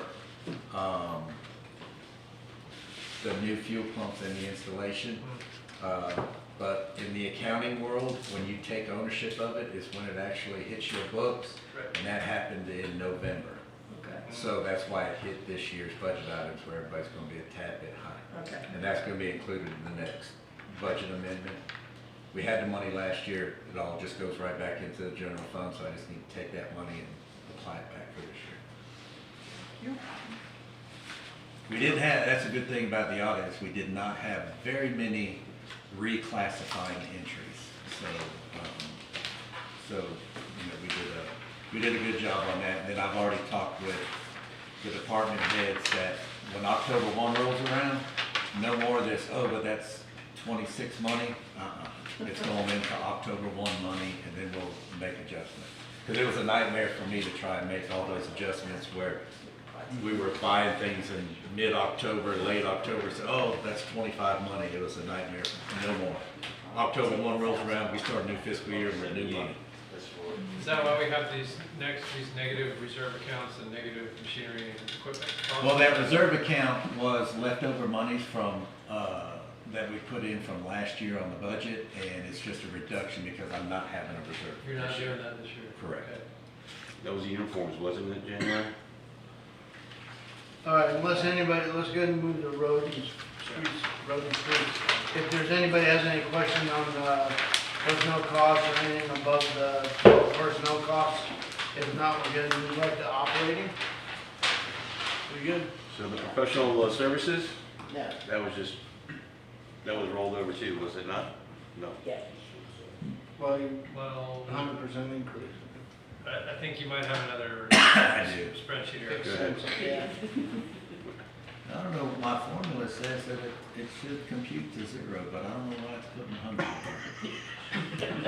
But I'm sitting there looking at the formula and it should. 100% compute good, 0. Yeah.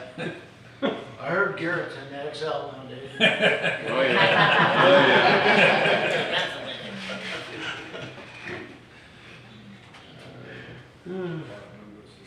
Communications and freight. And freight. Looks like that was just rolled over too, was it not? Is that an increase? Is it an increase? Is another fuel surcharge? Well, I would assume basically that you're gonna go over based Over. on where you're at June 30th. Because we're at,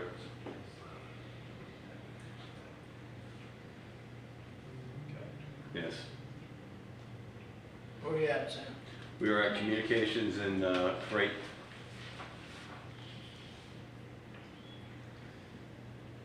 Okay, So- you got 300 increase there. 300, yeah, $300 increase. Yes, sir. Utilities. Looks like you're gonna finish strong. 50, yeah. Looks like you know, it's just. So you still got 3 months, so it's probably gonna finish right at. Right at 50,000, okay. Rentals and leases,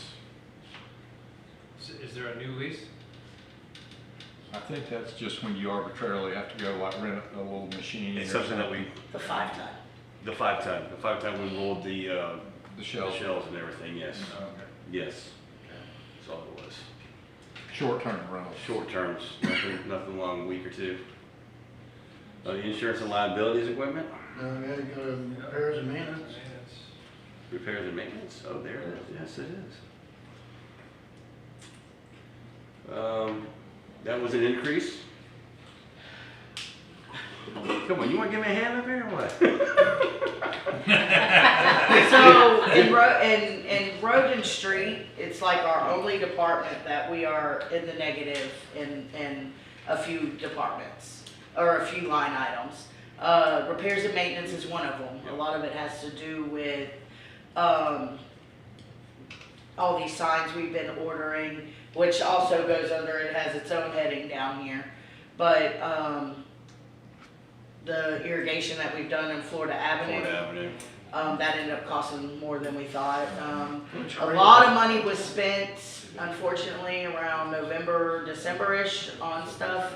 That was when Mark was here, and he was just, with roads and streets, he was all about getting all the signs the correct height. Done There were Oleander. certain things. No, the paint. The paint on down Oleander, all this, all the one-way signs, do not enter signs, all those. So- Yeah, Yes. Okay, well,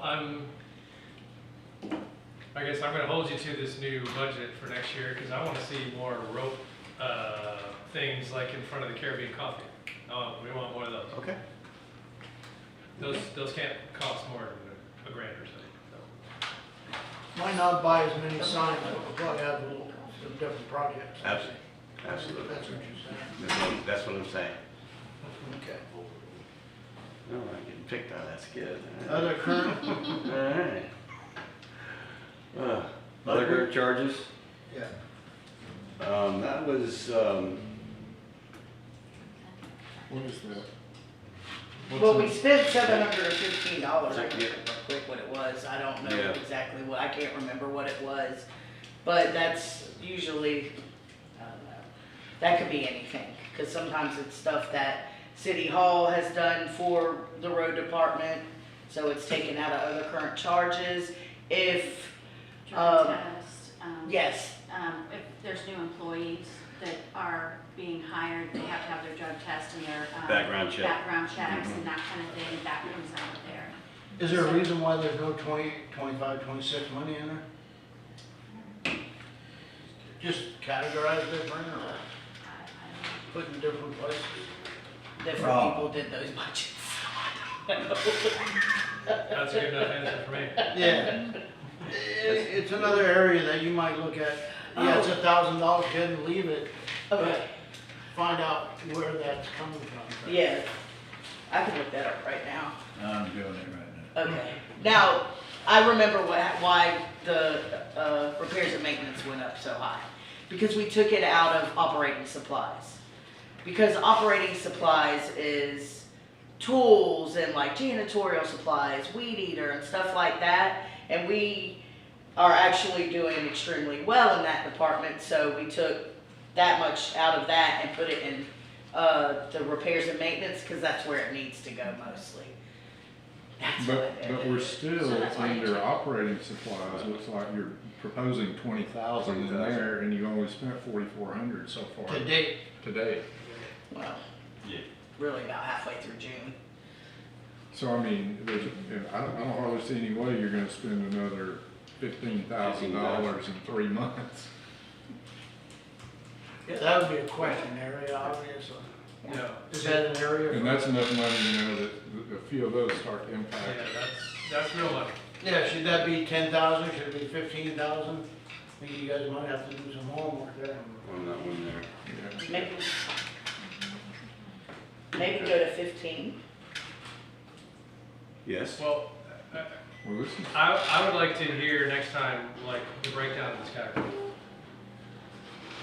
And, Operating supplies? yeah. Because, I mean, you had almost 30,000 budgeted for this year, but didn't spend anywhere close to that. And even even with a month or two of invoices behind, you're not gonna catch up. So if you don't need it, If we don't need it. Yeah, your prior years are 95, 95, 95, at no time you ever go over 10. right. And it looks, being at 4, you're not gonna get to. To You're right. Yeah. You're not gonna twenty, get to to 20,000. So you wanna reduce that to 10? Okay. Yep. What are we reducing? Operating expenses, supplies. 20 to 10. Are we good with that? Mm-hmm. Uniforms. Sorry. Pretty steady. Yeah. Fuel and Fuel lubricants. and, Fuel and lubricants? You just put 30% on it just as a safe. Absolutely. Yep. Prices of oil and fuel going up, absolutely. Road materials. yeah, road materials and supplies. Um, pretty Looks steady. like you're pretty close. Looks like you might have to bump that up a little bit. What kinds of things are in there? Paint? And Hey, road materials and we got the supplies. asphalt, patch, Mix. the patching for the, Patches. yeah, for the asphalt. Culverts. Culverts, Which can come out of storm repairs drains, also. storm drains. Well, I mean, we want you to Yeah. have Okay. that budget to do those repairs. Okay. So, Is that enough? Is 30,000 enough? Maybe we can take that file that we just said Yeah, and give it say, to make them. it 35. Yeah. yeah. Let's make it 35. Yeah, because you, if you look back, I mean, you're at 82 one year. 82 one year. 27, I think 35 would be a good number to get you Okay. started. You got that, Mike? Boy, everybody's giving me money, I like that. Okay. Street signs. Oh, yeah, we got Which- lots of those, thanks. We didn't realize we had that in the budget until about a month ago. Yeah. I created. So we have actually we- spent we- some of that. I don't know how we got the I signs, know. and we still got the money, but I don't know how we got the signs, but we still got the money, so. It looks It- like it might just be how you categorize it, I mean, where you're putting it. Now this, on the chart. to go back to y'all's question, the operating supply basically looks like it's Ace Hardware and Ace Hardware. Ace Hardware. Yeah. Yes. So all of our miscellaneous things that we need to make repairs on the go, looks like it's, coming out of that account. Okay, it's at 10,000 now. Yes. All right. Yep. The other one's at 35. 35. roads. Street signs, we're gonna leave it 3,000, yes, sir. Membership, Is that to the club, or is that? clubs, I don't know, man. Well, 25, we have no money in there, then we put 1,500 and we've spent Spent 3.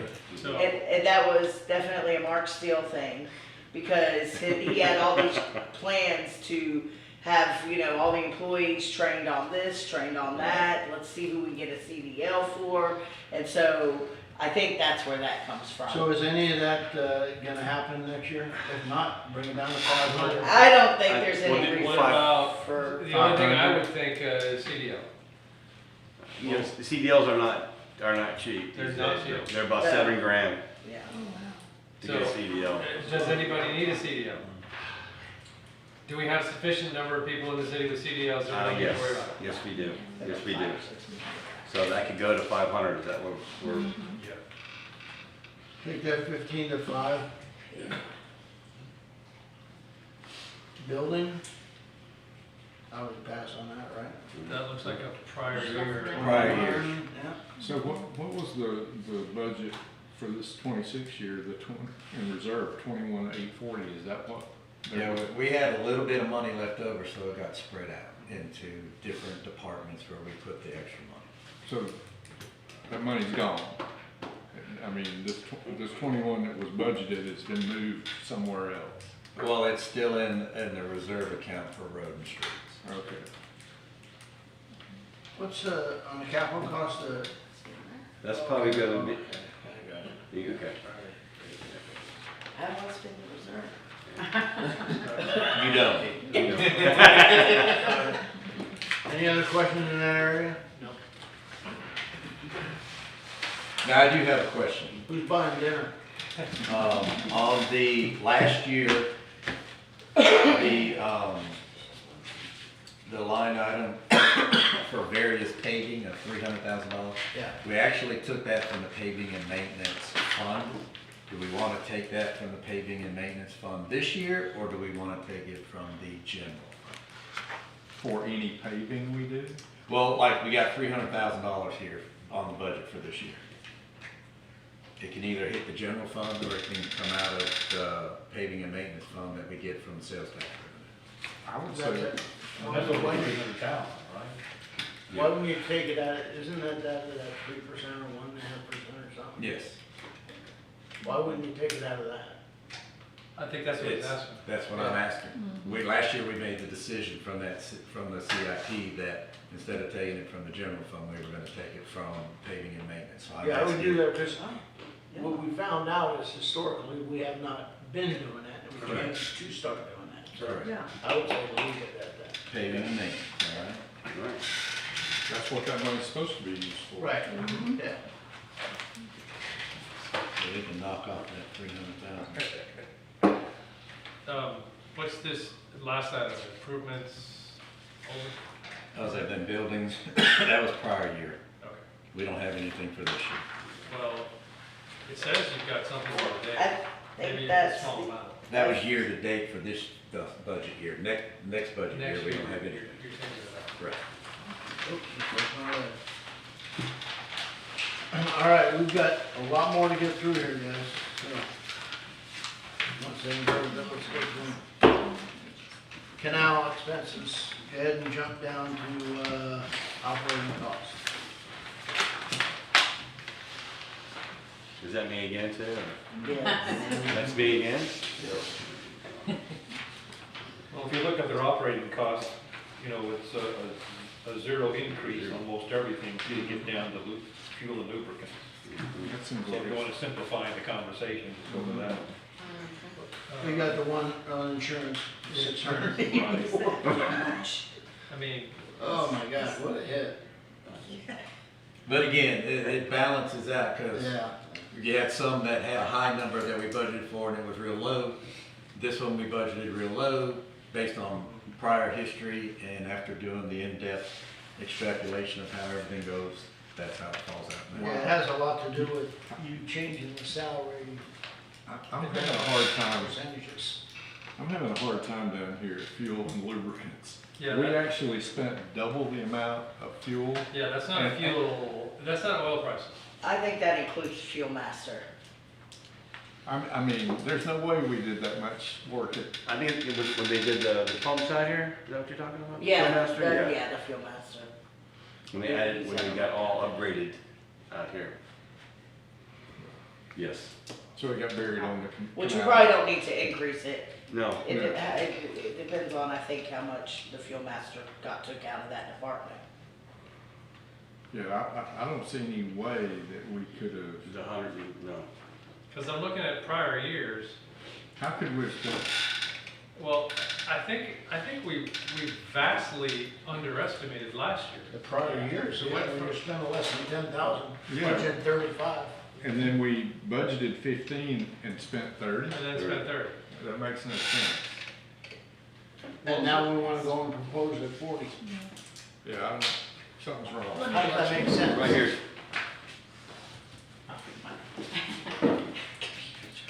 I see that. You see that, Mike? Mm-hmm.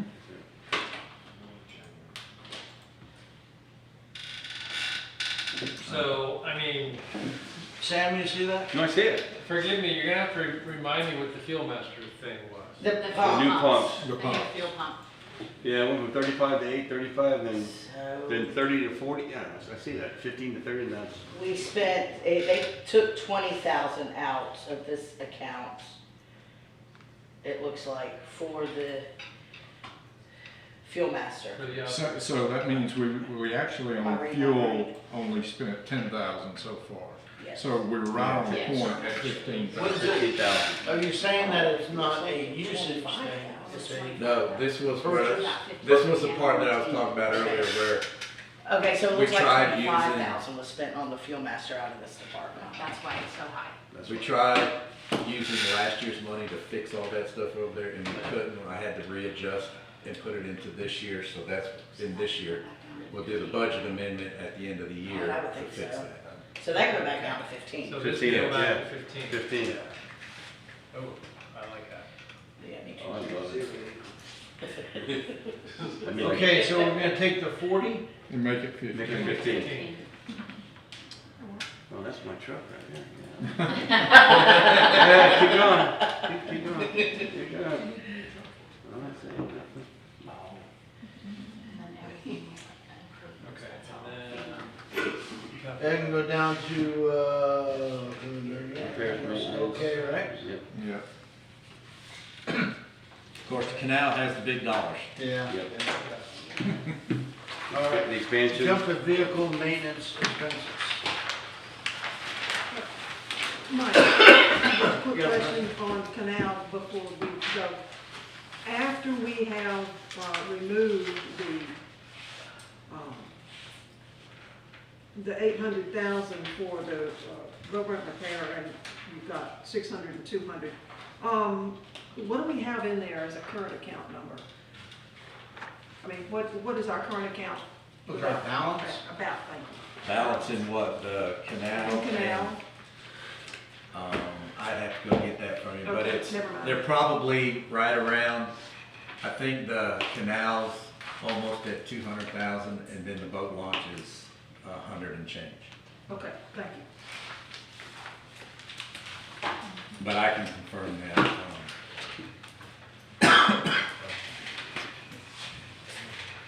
I was just trying to figure out how much that had included that account. So that's the number on this sheet, right? What's in the summary by phone? So the canal looks like 264, 352 as of 6:30.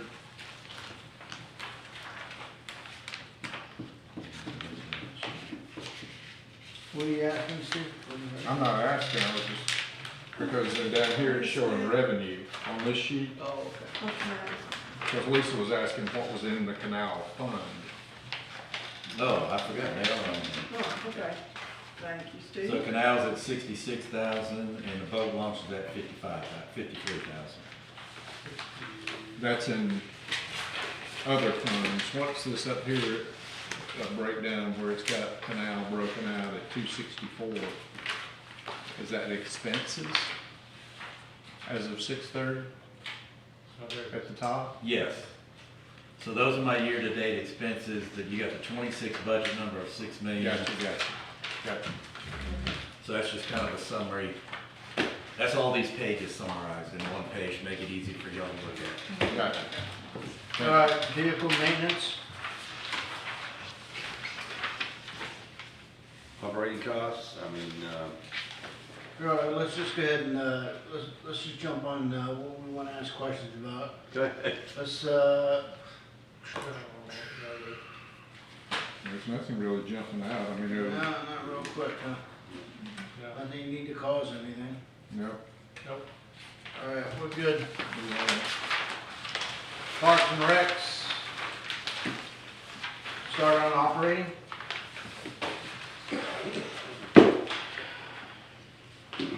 The professional services.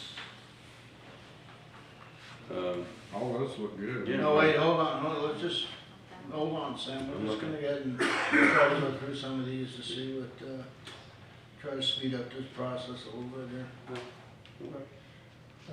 It looks like we haven't spent any money much on professional services, so that's why you're asking for a decrease, which we're happy to grant. Yeah. What's the reef, is that, donation? Yeah, and we just got this year's number, so when I You do gotta the, plug that in still? yeah, when I do the, when I did this before, we didn't have the number, so I've got it now, and that's just a pass-through, so we'll show it a revenue and an expense. Okay. So it won't have any hit to. Anybody see anything on Parks and Recs? No. Seem to be okay? Yep. Be okay. Water, Now we're going into the enterprise fund. Now, this. Am I done? Oh, you didn't, with the enterprise funds, I do need, with the enterprise funds, I will need guidance from the council as to establishing rates for going forward. Usually, in the past, we had a conversation where it was just a pass-through and it'd be easy for me to compute rates. We got the water report, so, I'm under the assumption that the pass-through will not be sufficient for us this year on both the sewer and the water side. I think that's a great assumption. So the numbers that I used for revenue on the budget were the same numbers I used in the prior year, this year we're in. Well, this is just our first line by line, we'll do another one. Yeah, so when you guys guide me on what kind of percentage we need to increase both the water rate and the sewer rate, then I can go ahead and plug that into my magic machine and come up with a number. Let me ask this, is that a number we wanna come up with today?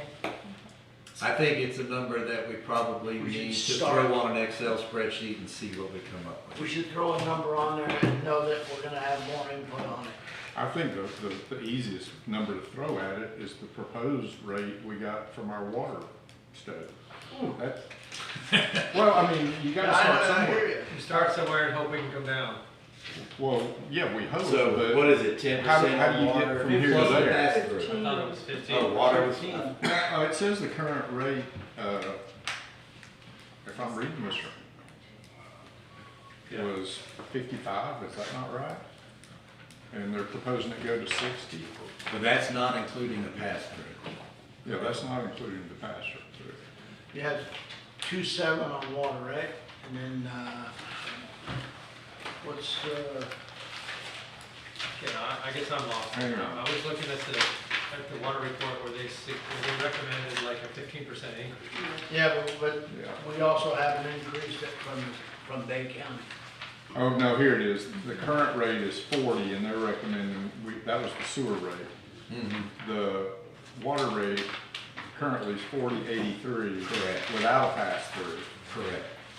And they're recommending 46.95. So I don't have a clue what the pass-through is. Pass-through is 2.7% on water and it's 4.15 on sewer. Well, 40.83, 2% of that's not much. So, I mean, I think we add whatever the pass-through to this 46. See that 46? I mean, Mayor, council, what do y'all think? I Yeah, mean, you gotta start somewhere. Right. We do, and that's, we know what we've been doing for the last few years, we've said it several times at this table. You know, it's always been passed, so here we are. So, obviously, looking at that study, we can't do that anymore. There's no way. So, they had suggested, I think in one of them was 15% and 3% thereafter. Right. Correct. One of them was short-term, like 1 or 2 years, but I think the sewer one goes out 4 years. Yes, or actually beyond even. I'm trying to find That it. was Yeah, 9 years out The there. sewer rate goes all the way out to 2035.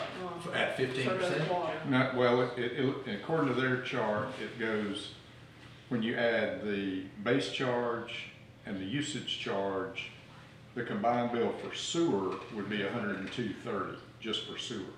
Yeah. That's 9 years, 10 years from now. And one But- part, so like 15, 3, 3, 3, 3, 3, 3, 3. You know, this, I think just for a talking point, if you plug these numbers in with the pass-through rate on both sides of this We can look equation, at it. then the problem is if you don't take the leap on year one, it's gonna be bigger increases down the Yeah. road. So, Rather than the 15,333. right, Why don't, just for us looking at some numbers, plug in what's been suggested, bring that back on the 31st, we'll take a look at it and see what it looks like. All right. By no means it's. So use the numbers in the water report plus the pass-through. Correct. Okay. I mean, I think we've gotta start there, because, I mean, our good man here gave us this chart, we see what needs to be done pretty quickly. I mean, it's not small potatoes either. No, sir, not at all. All right, any comment on the revenue side of it, Mike? No, I mean, like I said, I just used, since I didn't know which direction to go, instead of doing the work and everything for Knox, I just copied this year's revenue numbers into the 27 proposed. So Okay, so we're gonna plug in pass-through plus, the Florida suggested rural rate. water suggested rate. and then we'll look at that. Right. So we're not gonna grill him over his budget, right? Oh, yeah, we are. Well, you get the expense side. We have till midnight. Wait a minute, no, it's not Friday yet. Water expenditure, go ahead and move down to, operating costs, Oh, operation. professional services. Okay, yes, sir. Professional services last year had 12,000 budgeted. I actually dropped it to 8 this year, being that we only used $1,939 so far. I skipped counting and auditing. Yeah, we're just gonna go ahead and keep lining through, and as we got questions, let's go and bring them up so we can go through these. Okay, yes, sir. The only big, first big one is insurance. Well, actually, Of no, course. rentals and leases? No. Communication. Utilities are what they are, I guess. Yes, sir. Yes. I skipped one. Yeah, you're not gonna. The utilities based on that's what we pay. Rentals and leases are up 79%. Actually, no, it's not. No, it's not. Or is that That's my, I don't That's know. the Excel area? Yeah. Look, make a star there. I am. Okay. How about repairs and maintenance? Do you think you're gonna hit your number there? No, Based sir, on I was where you're looking at that, and, I mean, actually, we only used 90,000 so far this year. I would like to at least take $2,500 off of that, because you never know. 2,500 or 25,000? 2,500. Now, you got to remember, hold on, Garrett, I'm gonna save you something Okay, here, what maybe. you got? Last Friday, when we were going over the CIP, when we were talking about those pumps and things, the council said, let's take that money out of the CIP and add it to his repair and maintenance budget.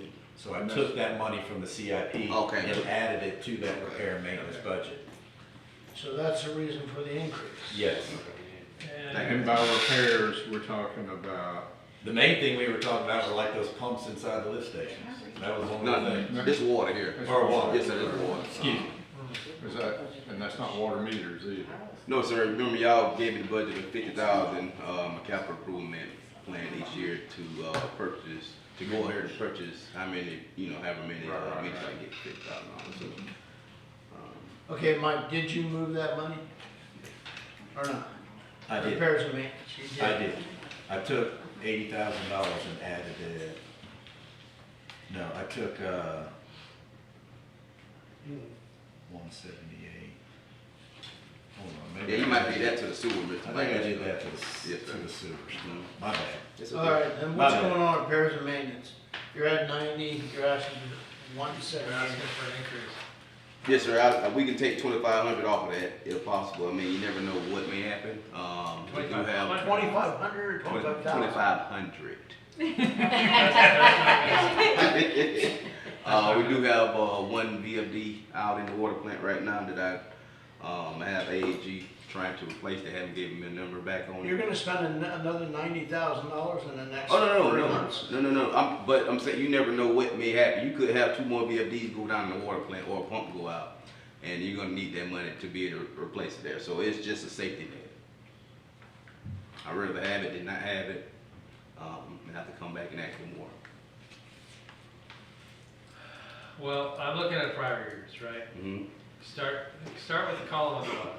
Ask 148, spent 129. That's not bad. Mm-hmm. Next year, you asked for 148, spent 87. 87. Okay, well, that's a little bit off, but then, this year you asked for 170, and you've only spent 90, which is consistent with what you spent last year. All right. So I think I need to think we need to take 25,000. I was thinking, that's You why want- oh, you I wanna said take- 25. Oh, no, sir, I was saying 2,500. Okay, so we're gonna do it that way. I'd rather take 8,500 off and bring me back down to my regular budget, because once again, like I said, you never know what may happen. Just because these numbers look that way in the past, we didn't have any major You're incidents. saying regular budget from last year, but you've only spent.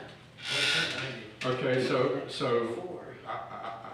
for budgeting purposes, I think we do need to take it down because we obviously are gonna have carryover money there that's budgeted for repairs, correct? If he, let's say he spends another 10 grand, his budget's still plus 70,000 for this current fiscal year, right? So Yeah. if he does have a catastrophic issue and needs cash, there's residual cash there too. There's 2 years of rollover money that he's got. So I don't think we need to budget more rollover money at this point. I mean, I'd be comfortable if you put it at 100,000. What are the, sorry, I'm gonna jump, like, what's the reserve account for this fund? Because catastrophe should come out of reserve fund, not a budget that we haven't met for 2 years in a row. I think you should bring it down to 150, that's the number I feel more comfortable with that instead of 100 being that we're at 90 right now. That'd be a $28,000 reduction. I've got, okay, so, That's gonna give them some leeway. And the cushions are still there. I mean, So you're changing that to how much? 150. I wanted a 150, is council good with that? 150. I'm good with it, but I'm like Eric. I wanna know how much is in the carryover for that line item. So it doesn't, I will, it doesn't carry over in that line item, it carries over in the overall. overall. General fund? No. You can't put, no, it's in Water their fund, the water fund. So where on that spreadsheet is the water fund? I see $292,000 in the water fund right now, is that right? Is that line 30, for those of you? On, this one right here, the summary one. This one? I would have to pull those numbers and get them. I did not have that prepared for. You're saying we have any carryover from the prior years? Yeah, that's this year, they're looking like it's gonna be over budget Okay. that much, so we Okay, so can't that's- carry that. so that's That all would right. be going into the reserve, They're not a carryover. not carryover, it's, Well, I mean, does the rest of the council agree with me that we should budget for a rainy day, but the example he gave, that we have a catastrophic pump failure that needs to be replaced, that's outside the budget, that should come from the reserve fund. And if not, well, then we gotta do a budget. Well, and to the point, if we've got, what do we have? We've got rollover money for the last few years in this one line item. If it's in the reserve fund, that's where those repairs ought to come from. That's right. That's first. And then if that still doesn't cover it, well, then we gotta do a budget. What do you call a reserve fund? You calling that like because it's an enterprise fund that's making money? Right. Yeah, yeah. So you're talking carryover Carryover, from what yeah. what it's made. To clarify what Eric is saying, we gotta do a budget amendment either way, because we didn't budget for We it. didn't Well, budget. So we'll budget it with the budget amendment to say it's taken from the reserve to the budget. Yeah, the plus is that you have reserve, there's a possibility that you won't. in I some think cases. the whole purpose of a budget is to use some historical data to try to come up with a number. And look, they're just like your home. There are years you're gonna spend more and less. But in this case, we have an enterprise fund that's a business unit. And when line items from that budgeted year should go into reserve that we can address. And then it's clean. We know where that money came from. We know where it is. And 5 years from now, whoever's sitting around this table will have the same knowledge. So based on that, if you have money in your reserve, you can take this number down to 100, because that's what you show historically, what you've done on an average. And then, based on your request of, hey, I just got hit with a $200,000 bill, let's go to our reserve and pull that money. Right. That makes And- sense? Yeah, make a lot of sense. And to reiterate what Mel says, the Florida statute says any dollar you spend has to be budgeted. So just because you have a reserve fund doesn't mean you can just go in and attack it anytime you want. Right. We will have to do a budget Have to be amendment budgeted. because we are spending money. Either way. And designate where that's coming from. Correct. So, the 178,500 becomes what? 150. 150. And if he needs more, we'll do an amendment. If it's less than 10,000. I mean, just in the last couple, I mean, I'm looking at this thing like 20. I mean, there's like $160,000 in carryover just in the last couple of years. So that's why I'm thinking you drop it lower than 150. Drop it. Oh, I mean, sorry, why don't we take that down to 100,000? I mean, I don't know if y'all are thinking in terms of general fund and millage rate and reducing this, but if the money's there and you keep it in the budget, since it's its own little tiny little entity, whatever's done at the end of the year is just gonna fall back into his checking account and then we can re-budget out from it. So, and I guess I'm being selfish, instead of having to do budget amendments every time we wanna increase something, you can leave it high, and if you get underperforms, then, you know, you can reduce it next year by another 10 grand. But instead of coming back on a quarterly basis and doing budget amendment and budget amendment and budget amendment, We hope doesn't happen, right? We want to make sure that this is, what we're talking about is a once every 10-year catastrophic failure. He's up in the middle of the night and he's got to repair something and it costs 100 grand. He needs to do it now. We want that money in the account. Mhm. But, I still don't think you should over budget for those scenarios, and to me, that seems like what we're doing here. that's right. I mean, I'm comfortable with, if historically, you just want to pull this short chart here and say, historically, it runs 90,000. Well, let's budget 125. And then, hopefully, under a normal year, we're gonna carry over year, and we know just sitting here that there's gotta be at least 160 grand in there, which Well, is pretty much a year's worth of. well, over the last 3 years, that money's been spent, well, 2.5 years, is $307,000. So if you divide that by 3, you're looking at 100 grand So, on average. So let me, I'm sorry. let's move it to 125, then that's halfway between 150 and 100. That good, and we can take a look at it next year? Because we know we do have some reserve over there. that Sure. If one of these things, and you need $100,000, it's there. We'll go through some extra steps, but And if it doesn't, then there's still gonna be some, hopefully 20, 30,000 of carryover. okay, 125. I'm okay with 125. Got it. Noted. Printing and binding. Printing and binding, good. Yeah. Anything else down there? Operating supplies. Bring along I think 60, that's another Excel spreadsheet error, operating supplies. There's no- Yeah, it should be a $2,000 decrease. Yep. Okay, the rest is capital. I must have copied the wrong thing. Probably the one I did So before. capital, we agreed the utility truck, or this looks like a portion of the utility truck and the truck, All right, I don't see anything else. Anybody see anything that stands out? water meters. Nope. Yeah, Water. you got your birthday present last year with the. Oh, yes, sir, oh, yeah, I ain't playing with it. I'm not playing We with need that. to, we need to look at sanitation. You beat that board to death. Let's get those, we know what we're doing with sanitation, right? Yes. Any questions on sanitation in any of these Or the revenues or the expenses? Or both? operating costs? I thought we just blew right over it. Yeah.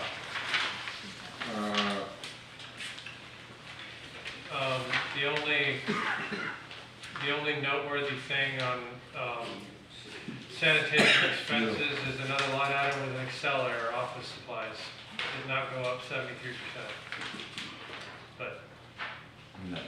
The only thing that looks like it's increased from this year to the prior budget year is fuel and lubricants, Fuel and went up 10 grand. I'm okay with that. because of oil prices. There's not much there. They Okay, do a lot of driving. Yep. Sewer. sewer, Now, the revenue section, again, is, I'm gonna take the Florida Rural Water Report, add the pass-through, and then come back with the revenue projection. right. Yes, sir. So look at operating costs, let's do that. 50.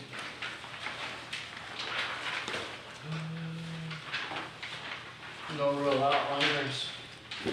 Operating, Rentals and leases doubled. I'm sorry, not doubled, but went up. Do you, Garrett, do you have more, 200. are you anticipating lease? Well, we used $10,705, so far this year. And you're gonna be short, so. Yes, sir. Yeah, that was pretty much because of the bypass pump rentals that we had. That's where that figure comes from. I'm gonna say this, it could be less next year. It could be more next year, so. No, we got aging infrastructure. I expect you may have to do that again. Mhm. You had like 2 in a week, didn't you? Yeah. Down on the south side? Yes, sir.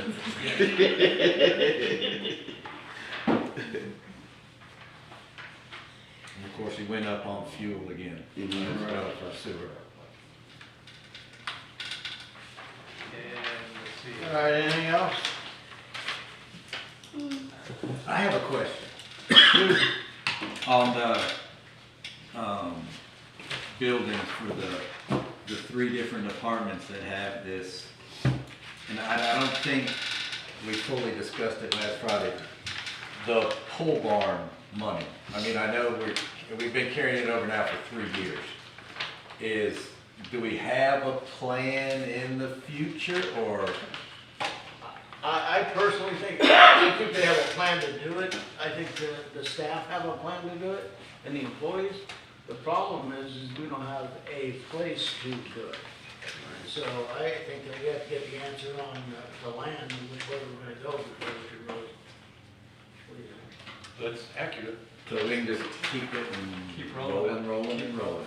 For So, this year, so I think we do probably need to talk about, this is a capital item. He passed us all out this, what's required on these pumps. what he gave us. Yes, sir. Yeah, that's what Mr. Eric, you asked me to have, ready before the next meeting here. Got that together so you can see everything in the system as far as pumps. $235,000 to replace what needs to be replaced this year. This year, yes, sir. With all the priorities in the water report, just the ones that are in poor condition, fix them. Okay, and you have none of this budgeted. No, sir, no, No. sir. Now, I'm gonna say this, Mr. Wolf, y'all did give me $30,000 for pumps in the budget. Right. But not That's not nothing. what you need. You need You're right, 200 exactly. You need Exactly. 235. Yes, sir, exactly. Okay. I think that we need to talk about that as a capital item. Mhm. I would 100%. Which I don't think, so, right. Well, What I can haven't you- gotten that sheet yet, so. Can you get those all replaced quick? I mean, is that something? Yes, sir. So what I provided you there is the information from Tugwell. They are like the lift station panels we have now, they come from Tugwell. We also have a sole source letter from Tugwell. I was telling Mr. Mail, the situation that we have with some of our stations, we have a lot of single phase stations in our system, and a lot of you have pump specs. So a lot of pump specs don't align with the single phase. So you have to convert that station from a single phase to a 3-phase station, and that's where the money comes in. It's a lot of money in order to do that, but with Tugwell having that sole source that I was hoping we could just go directly to them and purchase the pumps. Okay, you purchase a pump and you install a pump? Yes, sir. Mhm. Well, they should come down here and do it. Once we purchase it, they should come do it for us, but we can do it as well. So it either or. So, If we spending that amount of money, they should come down here themselves and put them in. That's all negotiable. Yes, sir. Mhm. I was just gonna ask, because I do understand a little bit about electricity. Yes, sir. And it's obviously more economical to run 3-phase Mhm. than single phase. Yes, sir. Converting all to 3-phase is pretty expensive. Oh, yes, sir. I just give you down at North 36th Street. That's a single phase station. They quoted us $100,000 in order to convert that from single phase to three phase, and that's just one station. How many of them do we have that are three-phase? Three phase stations in the system. I should have put that on there. We have majority. I'm gonna say we have more single phase stations than we have three phase stations. Yeah, we only did it on 2 of them. We did. Yeah. So that was on the. I mean, I can grab that right quick if you want. No. I mean, it sounds like it'd be just hugely expensive to try to convert the city all to three-phase. Three phase, yes, sir. I know there'd be a long-term energy savings. So we do 1 year, maybe. Yeah, but the problem is, if he goes and puts these new pumps in that are single phase, and then you convert the Yeah, it station, won't work. then you gotta change to a three-phase pump. Gary, did you say there's a warranty on these pumps? Yes, ma'am. They normally come with a 2 to 3 year warranty. So I want to say at least a 3 year warranty. Does it say life expectancy 8 years, yes, ma'am. And that, I mean, I'm gonna say this, Ms. Lund, they could go longer. It all depends on the, the conditions of the pump, running. Why don't, good. I'm just gonna make a comment that I think we all heard the report, and I think that going forward, it's painful, it makes my stomach turn over to think about the money. But we've gotta start planning for this 8-year turnover and setting aside, raising the money to do it. I mean, it's just, Well, why don't we do this? I mean, our CIP is not terribly bad this year. I mean, it's not atrocious. Why don't we take 27 and 28 and put it on there? I'm doing both. No, all the stuff that needs replacing in 2027, 2028. That's $412,000. Well, that gets everything on the same How do schedule. you get it? Not, No, you're getting four what? Well, he said, the ones. Some of these are 30, No, the ones he's got 20, here, 30, total for 20, fiscal year 29. 2027 is 235,000. Right. The ones that are highlighted are the ones that don't need to be replaced. right, I'm saying replace the ones, the 27, maybe 28, depending how many are there. Put them in the capital item.